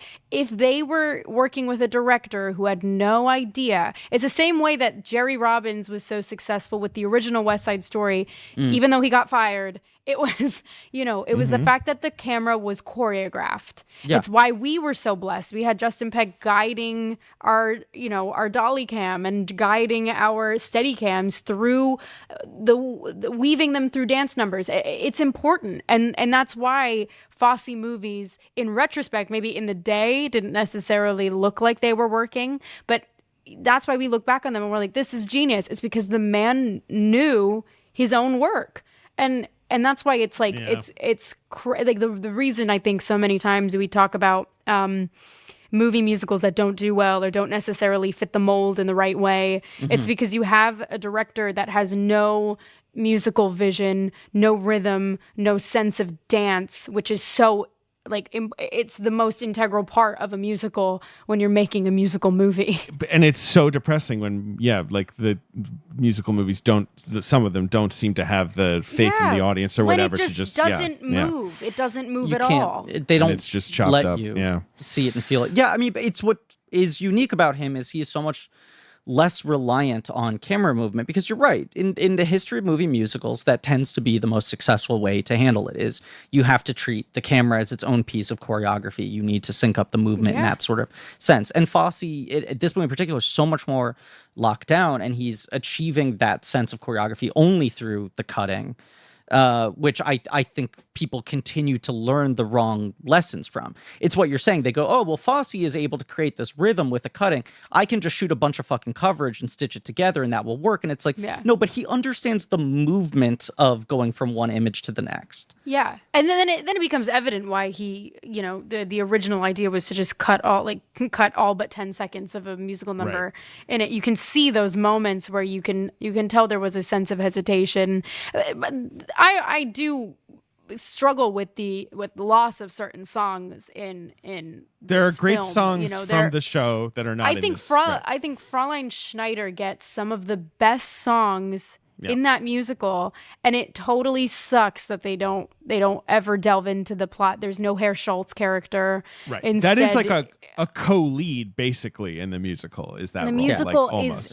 is absolutely built upon this old woman and her house, and like the whole, who cares, so what would you do is one of the greatest musical theater songs, not because it's the most interesting or flashy, there's no dance or costumes that are crazy, but it grounds that plot in a way that I don't think any other musical has ever had something like that just brings it all into this full perspective for the audience to be like, holy shit, of course. You're obviously rooting for this relationship between Fräulein Schneider and Herr Schultz, but when she sits there and says, they throw fruit through my windows, I will still be here when the war is over.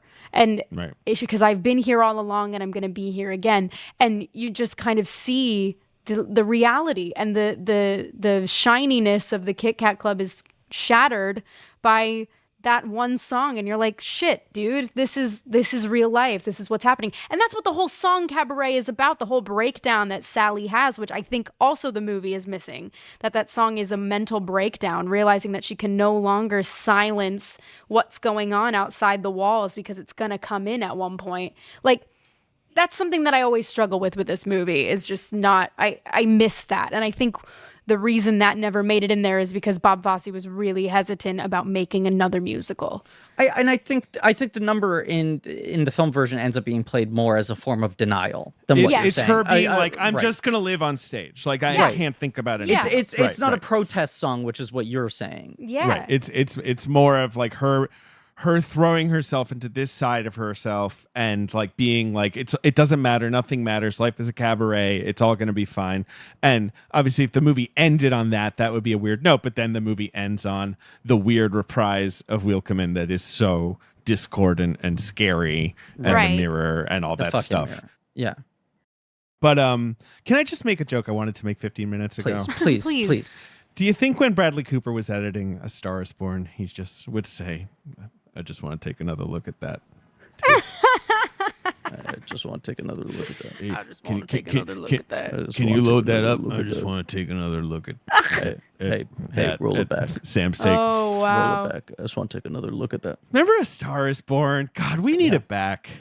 They need to just bring it back. Just put it back in movie theaters right now. Let's do another one. A Star is Or Reborn. just do another one. That's fine. need Yeah, a you guys fifth just do it one. again. A Star is Reborn. Do a fucking bionic Jackson Maine comes back. Yes. Yes. Jackson Maine is a head in a jar or something with like just robot arms. wanted to take another look at you. Sorry, I just had to do that joke. It's been rattling around in my head. This is, I think, I mean, we're talking about the things, you know, it's very much Bob Fosse's Cabaret. And you're right, Rachel. There's a lot of decisions he makes that takes away from inherent power from the show.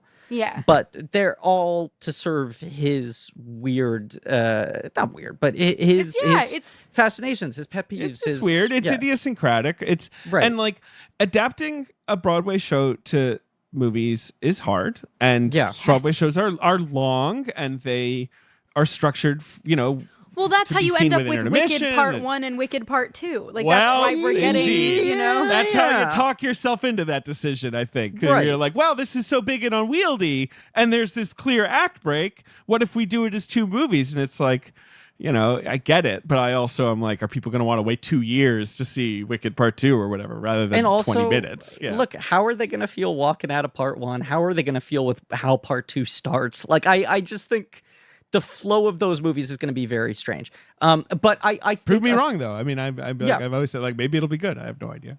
It really is like if we ended Cabaret at Tomorrow Belongs to Me. Yes. Right. And then was like, gee, I wonder what's going to happen. Cabaret Part Sure. 2. That's the thing with Wicked. It's like, is she going to be a Wicked Witch at the end of this? Yeah. It's like, we know what's going to happen. We know fucking She's happen. defying gravity. And I hope she just keeps flying up and away. She's gonna, Right? Especially since Wicked is a prequel to Yeah. another It is a story. prequel to a well-known story. Working Yes. towards a fixed point in time. No, but I think the thing that he is able to do with the movie more successfully than I think you can do it on stage is because you're cutting back and forth between these two realities, the tension between the show, the musical elements of the movie, the sort of fantasia of the Kit Kat Club, and just the slow creep of the rise of the Nazi Party, you know? Whenever you're out on the streets and you're seeing just the number of armbands increase or the sort of like thrown off jokes, that stuff I think hits differently if you're actually seeing that in the outside world rather than in a construction of a stage, you know? Mhm. I mean, it's the fucking line that's like the most frightening in the movie for me. I pulled it up so I didn't fucking mangle it. The Nazis are just a gang of stupid hooligans, but they do serve a purpose. Let them get rid of the communists. Later, we'll be able to control them. Right. Yeah, well, for me, the most haunting line is when he's like, do you still think you can control them? Yeah. It's just so like, oh God, I know it's gonna happen, and so and that's part of the brilliance of it, though, is the knowing that the audience knows exactly what's gonna happen and the irony of the whole plot because of that fact. But it is so perfectly woven whenever he hits a beat of it. I mean, them throwing the Nazi out of the club at the beginning and the audience cheering and being like, we all fucking agree on this, right? Yeah. We can make fun of them. Right. Yeah. And that's like the first half of the movie, when, you know, the songs, but also just the kind of romantic, bohemian, like, oh, we all live in this crazy boarding house and, you know, try a prairie oyster and, you know, who do you like to sleep with? And like, I live in this weird room and you'll live in this weird room, you know, and it's like it is very winning and it is very romantic. And you do like have this kind of automatic love for like, oh, this idea of like, you know, Berlin in the 30s, you know, everyone's just kind of an artist and everyone's creative and everyone's bouncing off of each other. But and it's all doomed. Even their it's all little doomed. dynamic is doomed. And then the Tomorrow Belongs to Me number, which is like the only number. It's a great number. Yeah. Is the only song that's like both outside but also in the daytime. Like it's so jarring where you're like, oh God, right. Like in the daytime, it's a whole different society. Like, and there are people that aren't bohemian artists in this country. Right. You know, like it's and when you just, I mean, that whole sequence is so incredibly well done. The cuts to like the old guy who's kind of just like the one, you know, who's just like, ugh, you know, and then the weird swell of passion that all these people are more and more emboldened as it's going on and standing. It's so good. It's so freaky. It is so freaky. Yeah. It really feels like from another planet or something. The aesthetic, the band, the way they're all dressed. It like for me, I'm truly like, what is this stuff? Like this is so an amalgamation of like a bunch of But things. it's also, this is just, it's how it always fucking happens. Like history repeats itself and people are seen as so absurd as to not be threatening until the moment where there is that sort of just like single-minded focus and calm and confidence, you know, inevitability to how they behave, where you're just like, oh, it's fucking too late. We've let this metastasize into something we can't roll back, you know? Obviously that song is so effective that people thought it was a real, like, you know, Nazi anthem and not a song written by two badass Jews. Right. Kendra and Ebb. Yeah. Just because it so perfectly like matches the sort of creepy pastoral folky, you know, anthem idea that of the sort of 30s Nazi anthems. Anyway, but that's what else happens in Cabaret? You know, you got the prairie oysters and you got Sally making, I would say, a fairly bold pass at Brian. I like her move, which is basically like, you know, I got an okay body, like touch my stomach, for example, pretty good. Boob. Thoughts? Got 'em like, too. you know, like, Thoughts? Question mark? your hands on it. So My favorite part of that whole sequence is when she gets out of the shower, but she's still in full hair and makeup. Full hair and makeup. Yes. It's like It does seem- eyeliner yes. didn't even smudge. The lashes are there. It's perfect. maybe she wears just a shower cap over her entire head. She Yes. just It's in a she's in a pulls it all the way hazmat. down. It's just a head of a hazmat suit, and she's just like, yeah, this is fine. I want to believe that her shower cap is the exact It's same the hair, lines as her yes. hair. It's the widow's peak. It's just a rubber version of that. She tightly my pulls God. over. Well, that would make sense. That's like a dancer in like whatever 42nd Street, like some kind of old, right? They always have like the Right. shower caps, the Yes. bathing caps, yes. It's oddly Anyway, her hair is oddly the evil queen from Snow White. It's like, you know how she wears that like Oh, yeah. cowl on her head? It's very interesting. I was watching Oh, that yes. yesterday. I thought it was Yes. very interesting that was, and also considering the characters in Snow White, because Snow White was 37, I think. I should know that. And it was you know, Snow White was based off Hedy Lamarr, so I feel like that era of everything was the inspiration. and like behind. fucking, I'm just looking through now, but like Maleficent had that too. I feel like a lot of Yeah. the Disney villains have that weird widow's because peak it's head cap. Yeah, it seems aggressive. It's a point. It's like a Right. weapon. I a don't know. constant furrowed brow. But it yeah. also gives Right, this like right. heart-shaped face that's very Right. it's very deceiving for the kids to watch. Yes. I mean, even though the Wicked Queen is called the Wicked Queen, so maybe you could figure it out. this There were a is couple true. hints. There were This a is couple Hi. hints. Yeah. I'm your stepmother. My name's Wicked Queen. Hi. It's gonna be great. Come live with me. We're friends. Yeah, I'm We are really friends. chill. First and foremost, I want you to think of me as a friend. And of course, everyone knows I'm the world's biggest hottie, so that's well known. I'm the fairest, so exactly. Number one fairest of them all, no contest. I check in on that once in a while. No big deal. Anyway, Cabaret. So yeah, so they start Sally and Brian. They start hanging out. They start sleeping together. He tried it with 3 other girls and it hadn't worked, but they were all the wrong 3 girls. The wrong or whatever, 3 right? girls. Yeah, Right. Classic. And then they start hanging out with this Baron dude, Maximilian von Huhn, played by Helmut Green. Who's a who I Nazi? feel like who's but he's got a nice country estate And a mustache. and a mustache. And there's this sort of, I remember when I saw this movie as a young, like I don't think I must have been like 12 or whatever. I don't think I picked up on it until, because their whole kind of 3-way affair is happening off screen until that- it sort of the spills out on dance screen after the sequence. fact. Right. Where all 3 of them start slow dancing together. That's Yeah. so fucking well done. And then it's yeah. not really made explicit to the U2 bastards. Which has one of my is my pet peeve with my pet peeve with this movie, that zoom right after he says so am I.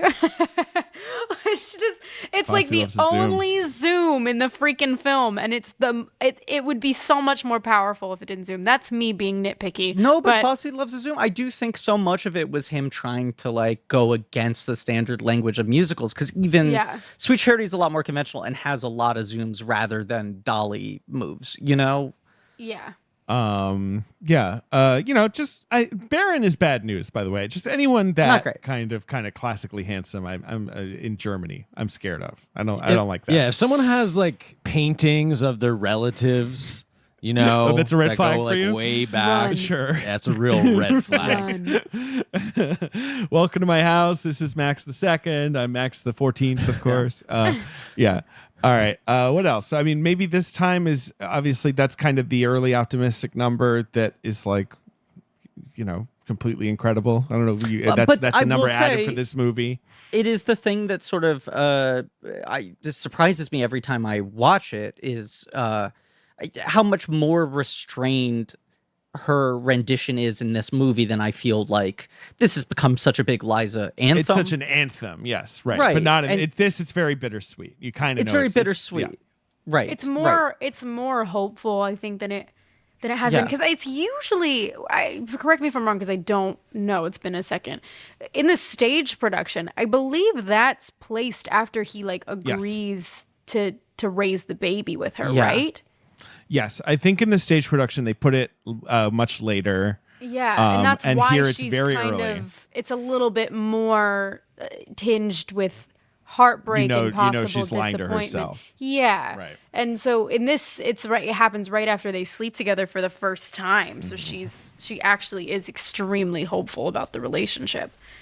Yes, and this and Mine Air are both added later to the shows, right? But still, it does have you kind of. I mean, I've seen this movie so many times; it's sort of hard to remember how I felt the first time. But Yeah. you do have the idea like it's a little doomed, Yeah. or she's fooling herself a little bit. Oh, It's like absolutely, Call but Your it's a- Girlfriend. Yeah. Yes. One of my favorite melancholy pop songs. That's anthemic, right? Yes. No. This yeah. this is a song I listen to when I want a good little cry, or I want to be in my feels. It's I find it to be a very heartbreaking song, but there's something about when Liza's at the palace or whatever, and she's like fucking belting it to the rafters, that makes it even more tragic to me. It gives Yeah. it gives the same vibes of the one very famous performance of Judy Garland sitting without any amplification, Yes. singing "Somewhere Over the Rainbow." That's just like Yes. gut wrenching. Insane. Yeah. I saw Liza at City Hall, I guess maybe 10 Center? years ago now. Jeez. City Center, surely. No, in Town Times Hall? Square. Town Hall. I'm sorry. Town That's Hall, what I right, mean. yeah, yeah. Sorry, I combined the two. City Hall's where the mayor is. I know. Actually, saw- Liza Minnelli is the mayor of New York City. That'd be just fine. Let's elect her. Bring her in. Lifetime mayor of Broadway. Yeah. It was yes, at Town Hall. Sure. Yeah. Her and Alan Cumming did a shared night, and it was sort of Jeez. feeling like that might have been the last major sort of run she Right. did, but it was like she can't do a whole night. She's going to do a couple songs. He'll take a swing. Yeah, that was She'll do a couple songs. 2013. Liza Okay. and Allen. So Yes. 9 years Yeah. ago. Yeah. And she was incredible, but there was a moment when between songs, her banter to set up song, some guy in the audience yelled out, "Liza, I love you." Sure. And she like looked him dead in the eyes. She fucking stared straight into the soul of the man, and she went like, "I love you too." And then she went, "Really, I mean it. I do. I love you God. too." Oh shit. And it was like that moment. I was like, "That's the whole fucking Liza Minnelli thing in a nutshell." There it is. Where Liza. She's I very think, like heart on sleeve, nakedly Well, I emotional. Like think you're that's- feeling she- for her so there's powerfully. the yeah. mask is removed with her. Well, Like that's why that moment at the Oscars was so touching this year with her and Lady Right. Gaga, where she was Mm-hmm. obviously struggling, and Lady Gaga said, "I got you," and Liza Minnelli said, "I know," and it Yeah. was such a real. I know. I know. I was having such a moment in the audience, being like, "Oh God, it's Liza!" Like it was just. But that's always been her MO, and I have to say that was her mom's too. Towards the end of her life, and it was Right. It's a really beautiful thing to, and sort of sad just to see it come so full circle. But Liza's lived this incredible Yes. life and established herself, just as we were saying before, established herself as an icon of film, despite not doing much that anymore. film. Like doing much, but it Rent-A-Cop doesn't and matter. Two Arthurs. Yeah. There's still no one like her. That's Right. the sort of the rarest peak that you can get Yeah. to as a performer, where it's just like, yeah, she's Liza Minnelli. She's a type onto herself.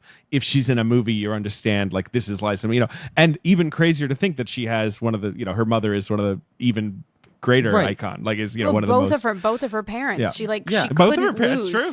She couldn't Yeah, lose. that's She true. won the genetic lottery. If there was anyone out there who won the genetic lottery, it's her. I don't remember who it is, and I don't know how much it was meant to be catty or not. I don't think it is a criticism, but I think about it whenever I'm watching her. Some critic, I think when this movie came out, said like her face is pointing in like 7 different directions. She's got that fascinating thing where it's just like her eyes are going this way and her teeth are going this way and her mouth is this way and her nose is this way. Like no one else in the history of the world has looked like her, despite the fact that she looks like both of her parents. Yeah. And she's You know? gorgeous. And that's the thing. She's so It's hot. like she's such a dime piece. And like and it becomes the That's right, Rachel. Well Yeah. said. Rachel, And that's it you're right to becomes- say it. Yeah. it becomes her like it becomes her. That it's so beautiful, and I think she owns it in such a way because she doesn't look like everybody else, and it makes her character more intriguing no matter what she's doing, but also as a movie star in her own right and a stage star, just a star in general.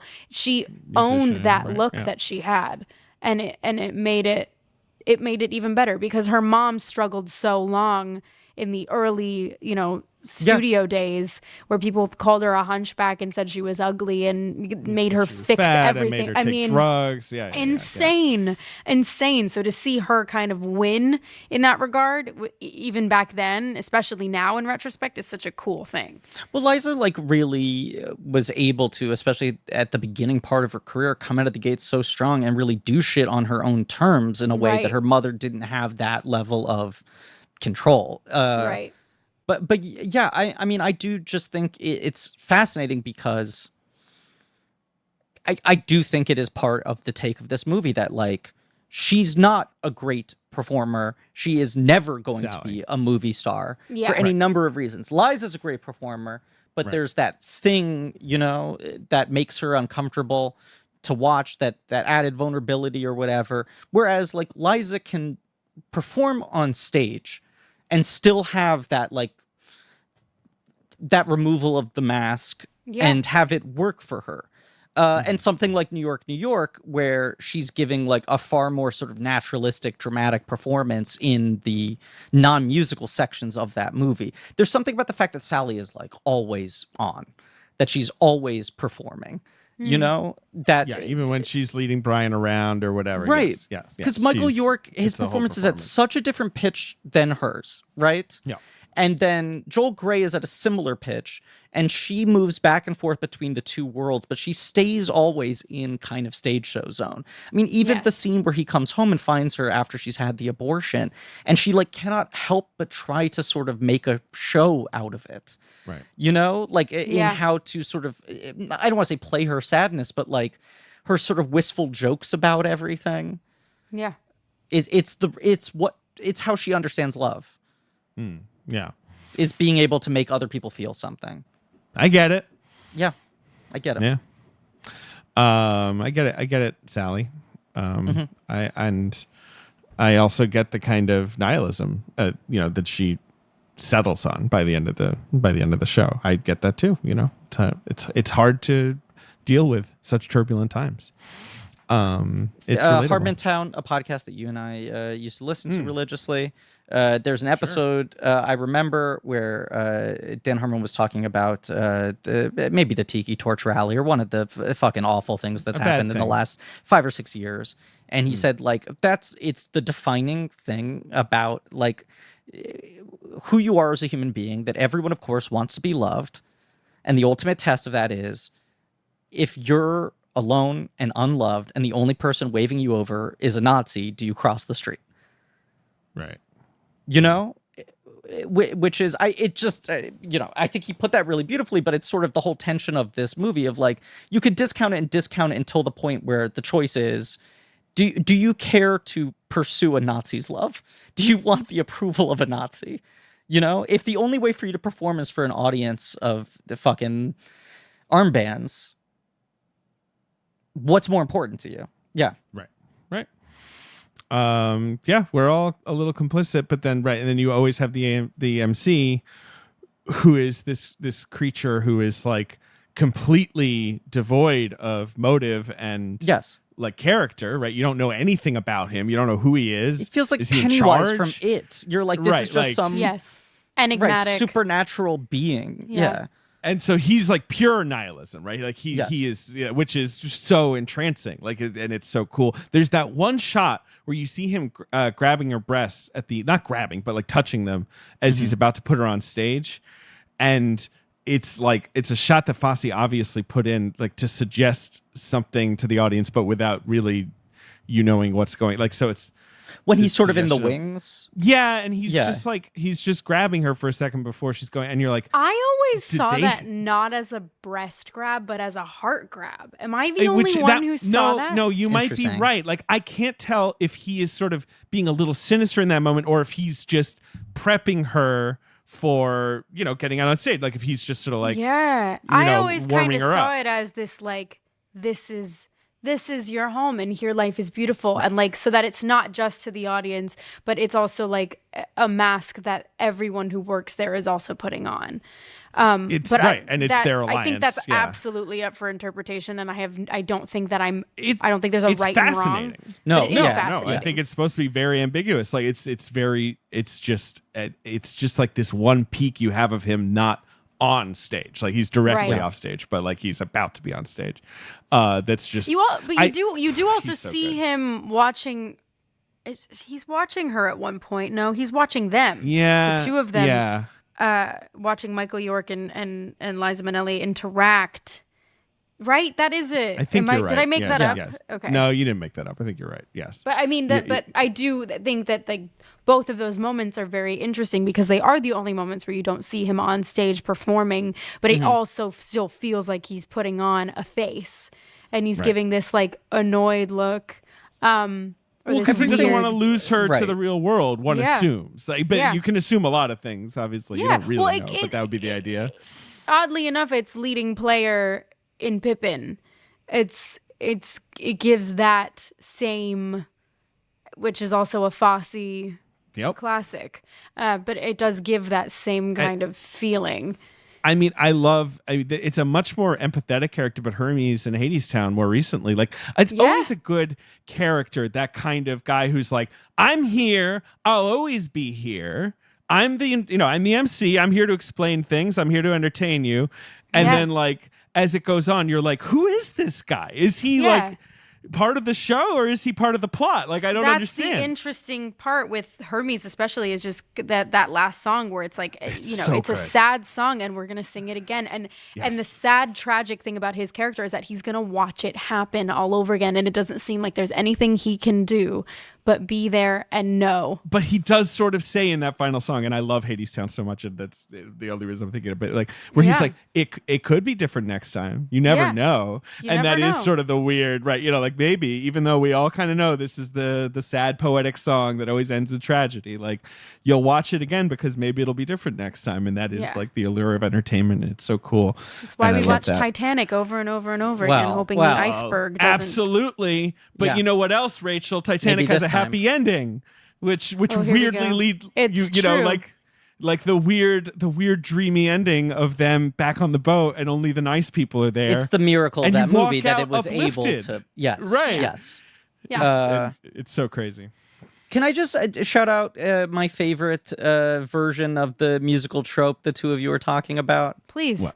I think an underrated one. Officer Lockstock in Urinetown, I think, is a No, really that's fucking true. fascinating character. It's very true. And the way he does and does not intersect with the plot, when he's sort of impartially commenting and when he's actually affecting things. Yeah. And whether that's he's very benevolent fair. or not. Yeah. That is. Did you say Urinetown? Ben, you would Urinetown. love Urinetown, Ben. It's true. I mean, I'm interested. Run, freedom, run. It's Ben, it's a musical from, I want to say, like 2001, 2002, right? Early 2000s. That's set it's set in a world basically where you have to pay money to pee. All the urinals are controlled by a corporation. It's a privilege to pee. It's a privilege to pee. Yeah. And it's one of those shows that was And if so, they catch like, you peeing somewhere else, they send you to Urinetown. Urinetown's the mythical place where people get sent to and never seen again. I wouldn't want to go there. You piss in a jar, they send you to Urinetown. Way down, Urinetown, way down under the ground. Why has Urinetown never come back? I was gonna say, I don't know. Been filmed. I've never understood it. It's been doomed to college productions. That's really it. and I also feel like a lot of times when I see productions of Urinetown, they don't quite get the humor. It's such a fine line. You should play Hope Harcourt though. I'm realizing now. Hope Harcourt in Urinetown? Yes. Oh, I'm That's fucking also confusing. that's Anything Goes. Hope is Anything Goes. Yeah. But that character's name is also Hope. I'm getting the last name wrong. Yes, Sorry. It's Hope Cladwell. Cladwell, yeah. But you should Mr. also play Cladwell. Hope Harcourt. I would you love should to. do both. My Goes. sister, fun fact, my sister played Hope Harcourt her sophomore year of high school in Anything Goes. And yes, it was racist. That show is so racist. That show It would be tough to film, I think. Yes, there's a few things that might not work. I can't believe it's playing out here in London. I'm like, I cannot believe that this show is still allowed to exist. London loves to do Anything Goes. I saw Anything Goes twice in London, I think. Like, Oh they're my always God. reviving it. They Yes. keep doing it. I love Anything Goes. I did it twice when I was young. I do feel like both productions I was in, they tried to solve the problem where they were like, can they be like monks, like Jesuit monks? Like, what is the Well, I saw a production with Corbin Bleu out in DC in like a Round Theater a couple years ago, and they tried to fix it by making certain characters Asian. And therefore being like be like different other characters Asian and being like, well, see, it can't be racist. And it was like, types. no, it's still a little bit racist. Yeah.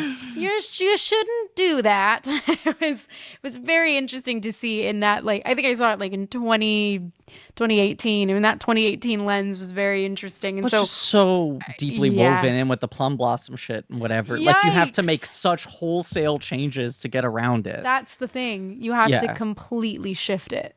Yeah. Anyway, you should play both Hopes. Okay. Yeah, why not? But woke Anything Goes. Sure. Someone will solve the problem. Someone will. I mean, the same way that they're planning to solve Thoroughly Modern Millie, I'm sure they'll solve That's another tough they'll one. solve anything goes. Yeah. Are they doing a Thoroughly Modern Millie movie? Are they? Finally No, they were going to revive it they a did. couple. There's the old movie. Yeah, they were going to do a they were gonna City revive Center it. revival with Ashley Park. And I remember they were developing it while we were working on West Side Story, and I remember talking to Janine Tesori about it, and she was like, talking about how Ashley was such a great pick, which she is. She's brilliant, and how there was going to be some alterations made because you have an Asian lead of a show Yes. that is notoriously not kind to Asian stereotypes. Insane stereotypical stuff in that show that's like weird for for modern day audiences. That would be fascinating though to see someone try and thread that needle. David? Yeah. Movie. Get excited about it. Movie. Every day they premiere a new film. It's a curated streaming service showing exceptional films from around the globe. David, I have 2 questions for you. Okay. Question number 1. What are some of the new things on Movie right now? Give me that landing page. Let's see. What are the most recent films of the day? Let's see. There's Alice Diop's Towards Tenderness. Okay. Oh, that's a good movie. Never seen it. You've got The Wild Goose Lake. That's a Chinese movie from a couple years ago that's really cool. He's pointing. Yeah, at you, so you can watch it. Thank you. We've got a lot of Alice Diop movies up right now. Okay. It's Sunshine Superman. I don't know. It's a bunch of weirder ones. White God. Speaking of weird, I got a second Burning. question for you. That's a good movie. You love that movie. David, I have a second question for you. It's a little weird. It's a question I've never asked before. Yeah. What good podcast does Movie have coming up? Wicca what?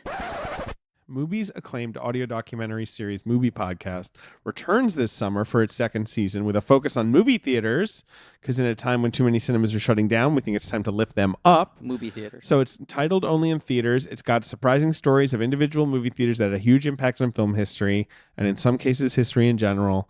What have we got? We've got something on the birth of the midnight movie phenomenon at New York's Elgin Theater. Was that with El Topo? The El Topo Theater. El Topo Pretty Theater. cool. Mm-hmm. We've got the story of London's infamous Scala Cinema Club, where punk and cinema collided in the shadow of Thatcher-era conservative Britain. So you got Mary Herron and Steve McQueen. Cool. Sort of like, grew up going to that. You know what I like about this? This isn't celebrating some abstract idea of cinema going. It's sort of like it's telling you the stories of these very specific cultural phenomenons that stemmed out of specific theaters, times, places, movies, They've got people, all meeting. All kinds of cool guests, including Mary Herron, Peter Strickland, Barbara Schroeder, Nick Broomfield, Hodorowski, Good directors. Jay Hoberman, and a friend of the show, Amy Nicholson, and Past more, and future adding guests. insight. So check that out. And you can try Mubi free for 30 days at Mubi.com/check. That's just a bonus. MUBI.com/check for a whole month of great cinema for free. Movie. But David, What? when you read reviews of the movie Cabaret from when it came Cabaret. out, Oh yes. so many of like the classic golden age Hollywood directors and especially movie musical directors were like so rhapsodic about this fucking thing, where they were like, someone has made a musical that is actually dark, that is genuinely Yes. engaging with grime and darkness, and not sort of just weirdly working in elements in a cartoonish way. That like what we're talking about, these musicals that would often have like weird underbellies that were not treated with appropriate amounts of weight. Right. Yeah. I mean, it's funny because of course, like West Side Story existed. There were lots of like movie musicals that had dark endings, but the original West Side Story does feel, it's so poppy and it's so colorful and it's so magic and it's so surreal, weirdly, like it's not set in our gritty world, I guess, is Right. the difference. Yeah, I don't know. And that was the number one thing we wanted to change when we Right. brought it again. did. And that was, Tony Kushner was really the main proponent in doing that. Right. He was amazing at creating a gritty the feels reality of Genuinely dangerous. yeah. But what's so good about the movie that you're in, Rachel Zegler, which is called West Side Story, that we're referencing right now, Directed by your buddy is, Steve. is that it is still a fucking musical. Like, like I think Yeah. the worry obviously is you're always going to do the let's make it gritty, let's make it real, and you're just going to forget that this is still a show where people are going to break out into dance and song, and it's still going to have that heightened feel. And like, yeah. And Cabaret is definitely more low key, obviously, but it is still a musical. It still does, obviously, it's an iconic piece of musical film. But like, the performances do happen in a performance space similar to Rob Marshall's Chicago, which I think he probably took his 100%. inspiration from there for sure. Absolutely. Right. And that was the first musical to really explode in a long time, live action. And it made sense. That made sense. I remember thinking for a really long time that it was one of the only movie musicals to get it right because it takes place in a dance hall. That's what All That Jazz is all about. It's just kind of like, this is a music hall where everybody sings about everything and life is fine and we can escape the harsh realities of the world. But there is that thing. Yeah. I mean, Cabaret kind of breaks the movie musical in that everyone else struggles after this to get away with the unabashed, we just break into song and do whatever the fuck we want kind of movie. People are always a little bit cautious, it feels like.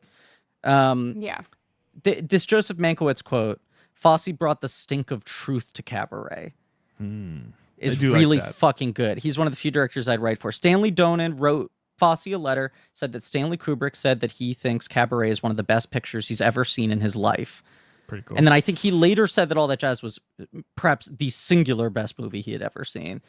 Vincent Minnelli went to the preview with Liza and said to Fosse, I have just seen the perfect movie. I just think all these people were sort of astounded by like, this thing is actually gritty.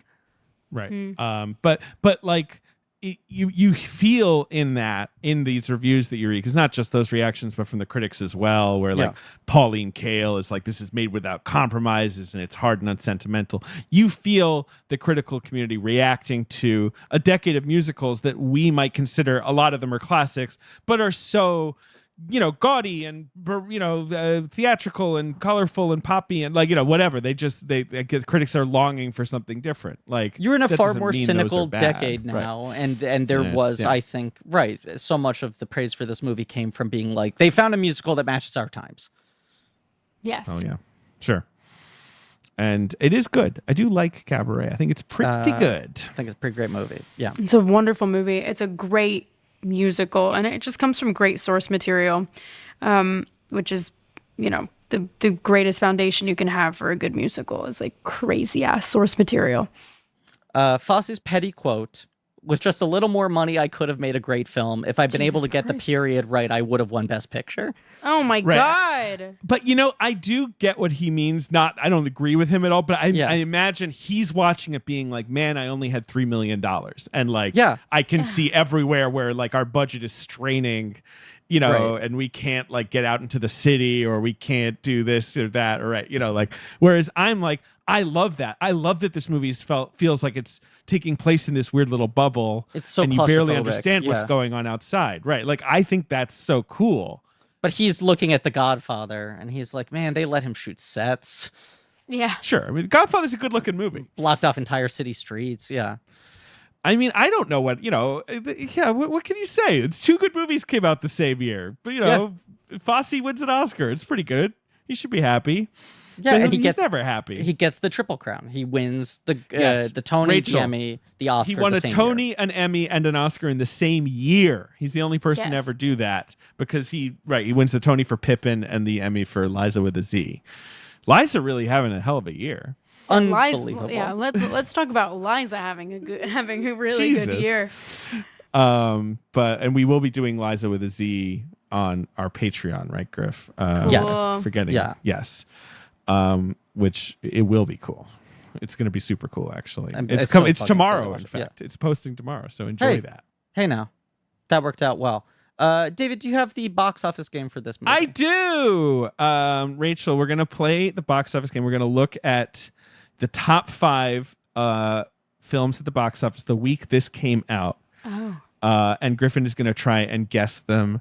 Now, usually he's good at this, but in 1972, he might not be so good. Right. With things in my lifetime, I have a weird recall.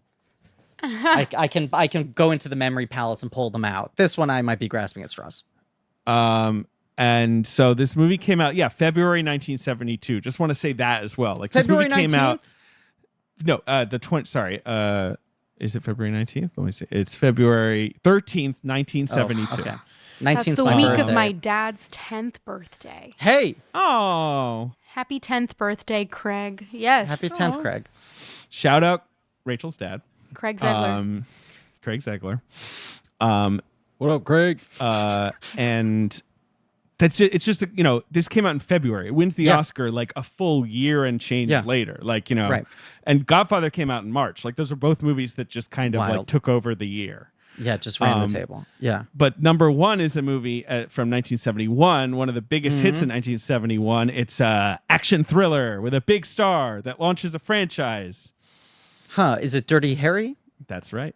Dirty There you Harry. go. With There we Clint go. Eastwood. Still Number holding on 2, Griffin, is the Best Picture winner of 1971. French Connection? The French Connection. You're doing good. You're doing great. Thank you. Another kind of launches a franchise, huge star action thriller. Absolutely. Yeah. Number 3 is less well known. This is a crime comedy. It's based on a sort of well-known novel about funny gangsters. It stars a Broadway legend, one of the greatest of all time. Huh.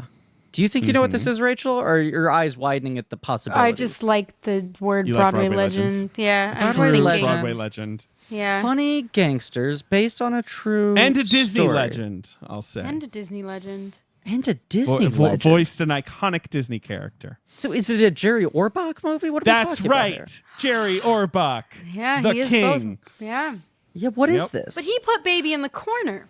Yeah, He dared you to know, put baby in the corner, and he also was Lenny Briscoe for a He million put years. Joel Grey's daughter in the I know. corner. That's and true. Talk about I'm it. not. Look, I'm not trying to virtue signal here, but I tend to fall down on the side of that. No one should do that. You Can I should? say? I'm Hot sorry. take, guys. Hot I take. don't think anyone should put I don't think baby in anyone the should corner. put baby in the That's corner. what You just don't do Swayze it. says. He comes up to him. He says, "Look, Yeah. hot Yeah. take, but you I can't do mean, that." No and good, also, very bad. everyone don't do should it. go buy Jennifer Grey's book, Out of the Corner. Yeah? Thank you, everyone. Shameless plug for my girl. For Jennifer Go Grey's ahead. book. Can I Jennifer Grey, say- the greatest. Yeah. Fucking sidebar. I Okay. embarrassingly only watched Dirty Dancing for the first time like this month. No. What? Really? No. That's funny. Weird blind spot for me, and one of those Great movies movie. that I was just like, I feel like I've seen it through cultural osmosis. I've seen scenes, I know the songs, I've seen it parody. I Yeah. was just like, I feel like I've seen this, so I just never got around to watching it. What were you going to say, Rachel? I would kill to watch that for the first time again. I'll is tell fun to see you it the my first time. experience. Yeah. Fucking rules. Yes. So good. Could not believe how good it was. Yes. Like I equated to some of the Silence of the Lambs where I'm like, yeah, no, I get it. I know I should see it. Everyone's gonna tell me it's fucking great. And then you watch it and it feels like so fresh, so Yeah. striking. But also It's The Simpsons. I can see why this Yeah. was so popular. Absolutely. You're like, Yeah. oh shit, right. Yeah. But here's another thing that I think isn't discussed about enough with that movie. Uh-huh. The dancing is so fucking dirty. It's I swear so to God. dirty. They- I thought, oh, they- that's some buzzy title. And what are they They gonna do? understood the assignment. You might I say. got fucking hot under the collar every They 5 are minutes watching that dirty movie. dancing. The And dirtiest Jennifer Dirty Grey- dancing. I've ever seen. Jennifer Grey in Ferris Bueller is like one of my earliest crushes. I was just like, who is this? Love I'm her. obsessed. And she's so gorgeous in Dirty Dancing. And yeah, it's hot. And she Swayze, says one of the hot she too. says one of the greatest lines. It gives one of the greatest line readings ever in Dirty Dancing, which is, "I carried a watermelon." Man, now I want to It's so rewatch Dirty good. Dancing. I It's feel like my so wife would be good. like, would be fine if I just threw on Dirty Dancing tonight, Yeah. right? Like, Yeah. I'm gonna watch Dirty Dancing. I'm very compelled by this sequel announced. What this is. It's my Wait, girl. what's the she's- sequel? Yeah, she's gonna be in it. They're doing a sequel with They're her. doing a legacy sequel. Yeah. Right. Will they incorporate Havana Nights? Will Rommel and Right, Gary show we're up? I think we're ignoring the fact that ever happened. I think that's If why they fucking tie Havana Nights back in, It would I'm be gonna so hoot and funny if they holler did. Or in they the do a theater. post-credit scene of Diego Luna and Rommel and Gary. Because Swayze is in Havana Nights. But I just like Wait, the idea. Griffin, are you with- telling me you've seen Havana Nights but you hadn't seen Dirty Okay. Dancing? Yep. You have outed me. Embarrassing. I saw Havana Nights in theaters, and then it still took me an additional 20 years to watch the first movie. Why would you? Why? I don't know. I'm a broken person. That's so odd. I saw it in theaters. It's so funny that like after they like the idea of like let's do a Dirty Dancing sequel, the only thing that will remain is the Dirty Dancing. Like it won't be connected in any other way. Well, some But may it say took the them Dirty so long to Dancing. do it. The Dirty Dancing is the friends we made along the way, and The title so it has The to be titular in the role. sequel. It has to. But that's the also titular role. that's a weird It is the example titular of role. that movie's written by like a radio host, right? It Yeah. was like written as like just a sort of It was based like a memoir true of growing events. up in Yes. Cuba in the Right. 50s. Yes, it was about like being there during the Cuban Revolution. It's like that movie Becoming Breaking Away, where it was like this script that bounced around for like 15 years. Then someone was like, we could put some Dirty Dancing in this. Right, this thing is missing something. What is Right. it? And I think he's credited as the sole screenwriter, and he's like, there's not a word of my movie in there. It's Peter Segal is the NPR host. Anyway, Dirty Dancing Okay. Havana Nights. Dirty Dancing 1 is not you actually have the not box office. guessed the movie, right? Yeah. But it is It's a Jerry Orbach film. gangster comedy. Yes. Do I it's know based- this movie? You might know it. You'll probably know the title. Okay. It's based on a book by Jimmy Breslin, Yeah. famous newspaper columnist. Huh. Worked with my mother for many years at the Daily Spokesman. News. Shout out Jimmy Pitch Breslin. person. Yeah. Ran for mayor, of course, at one Yeah. point. What the fuck is the title the of this movie? movie is called The Gang That Couldn't Shoot Straight. Oh. And it has a young Robert De Niro, of course. And, Yeah. and others. Dad. Yes. And Papa. basically based on the life of Joe Gallo, Crazy Joe Gallo. You know, I know that title, and I think it's a Yeah. great movie title, and I never, ever had any idea what that movie was about or who was in it. Yeah. Okay. That's number 3 at the box office. Number 4, Griffin, is a musical. The biggest hit of 1971. It's in its 16th week. You know, it's going to run for forever. It's not Gigantic 3-hour musical. it's not Fiddler on the Roof. It is Fiddler It on the is. Roof. I thought that was 70 know for some reason. Okay. Who did the 71. musical arrangements for Fiddler on the Roof? Which I me. didn't realize this. John Williams. That's right. Yes. He did. I think he even won an Oscar or something. He did It's for like the one of movie. his. Yes. Yeah. It blows For best like my adapted mind music. Yes. that anyone ever was able to touch it again after that. I know. Baby John Williams. We're talking like 30. literally Wow. fetus late 30s. John Williams, Yeah. just fresh out the womb, just doing things for Topol, which is just crazy. Fiddler on the Roof, which is one of the last big blown out. Like, you know, that like that really is so different from Cabaret. I mean, it's a lot of fun, Fantastic obviously. film, But fantastic it's film. it's so big. It's his first Oscar win, but already his 4th nominee. That was my first musical I ever Nomination. did on stage. Was Fiddler. Oh, really? Yes. You play Tevye? cool. I was Tevye's understudy. Tevye's understudy, Griffin. I was Sprinza, the second youngest of Tevye's 5 daughters. Okay. Yes. Mm-hmm. Thank you. You're welcome. Humble brag. Number Indeed. 5 at the box office is another Best Picture nominee. Great film, a drama, sensitive coming So of it's age drama. one of the ones we just cited earlier. No, in this, we have from actually the not previous mentioned it. year. You're saying From a the previous year. 71. Okay. Because it's only February. You know, a lot of holdovers. Yeah. It won 2 Oscars. Launched a director's 71. career. Sensitive coming of age drama. Launched a director's career. I mean, he'd made movies before this, but this was his big breakout. It's a great film. It's a great film. It's very sad and beautiful and wonderfully film. acted. And it stars a bunch of great people. The It's got a Oscars scene that my mother won. described as the most harrowing scene she's ever seen in a movie theater. But she must have been 16 when this movie came out. Is this my beloved, one of my all-time favorite movies? I think so. Last Picture Show? It's the Last Picture Show. Which scene? Where Sybil Shepherd has to strip on the diving Okay, board. the pool My party. mom, yeah. I think my mom has basically said, like, I was 16 years old. It was like my worst nightmare, like Sure, watching, sure. like, you know, that Sure. idea. Yeah. And it must have been so shocking in 1971 to see that in a movie. I finally got yeah. to see that movie in a theater when I was in LA recently. I've seen it so many fucking times. I never got to see it on big screen. Jesus Christ, is that thing good? I saw it Good. with a friend of the podcast, Alex Marzonia. Very kindly gave me his extra ticket. You've seen that movie, Rachel? I a long time ago. A long time ago. It's Unreal. a GCM And classic. I think the thing that stuck out to me the most as well was the same scene that your mother The described. diving board. That's what when you said that, I was like, oh, I have seen that film. So I have a list. It's going on the list, everyone. I will say I am still obviously a young man by most metrics, but Wow. every time I rewatch that movie and I get a little bit older, that fucking Cloris Leachman performance hits harder and cuts deeper. She's so good. Yeah. So that's the top 5. You've also got The Hospital, George C. Scott, Patty Chayefsky Oh, sure. drama, where he's a doctor and he's going crazy. What am I supposed to do with this hospital? I've never seen it. I know it's a big deal. You've got A Clockwork Orange, another 1971 Best Picture nominee. Never talk which we about will- on this show. You've got a John Wayne movie called The Cowboys, which sort of seems like he's phoning it in, but okay. I don't know. You got any movies called The Cowboys? John Wayne, Mark Rydell film. And you have Diamonds Are Forever, the final Connery Bond movie officially, if you don't count his You are rival. you love to discount. You don't count Never Say Never Again. It's not canon. And Cabaret, opening at number 10. Wow. That's it.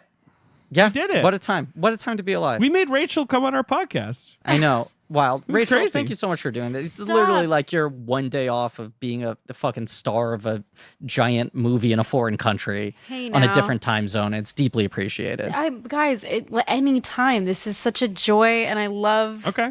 I love getting to. I learned so much today, and I glad. hope I offered some insight. Maybe Absolutely. I didn't. Definitely. I have no idea.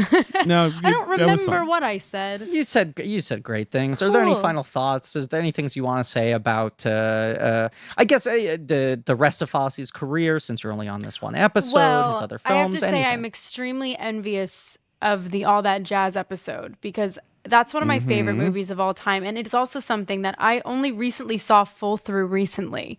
I just said the recently twice. I've only seen it full through for the first time recently, and it was because I could only find it on a plane. It is not it's in very hard to circulation now. see. You Yeah. cannot rent it or stream it or Yeah. digitally purchase it You gotta fucking buy anywhere. that Criterion D Blu-ray Exactly. if you want to watch It's it. a and I have Fox no movie. I have no DVD player here.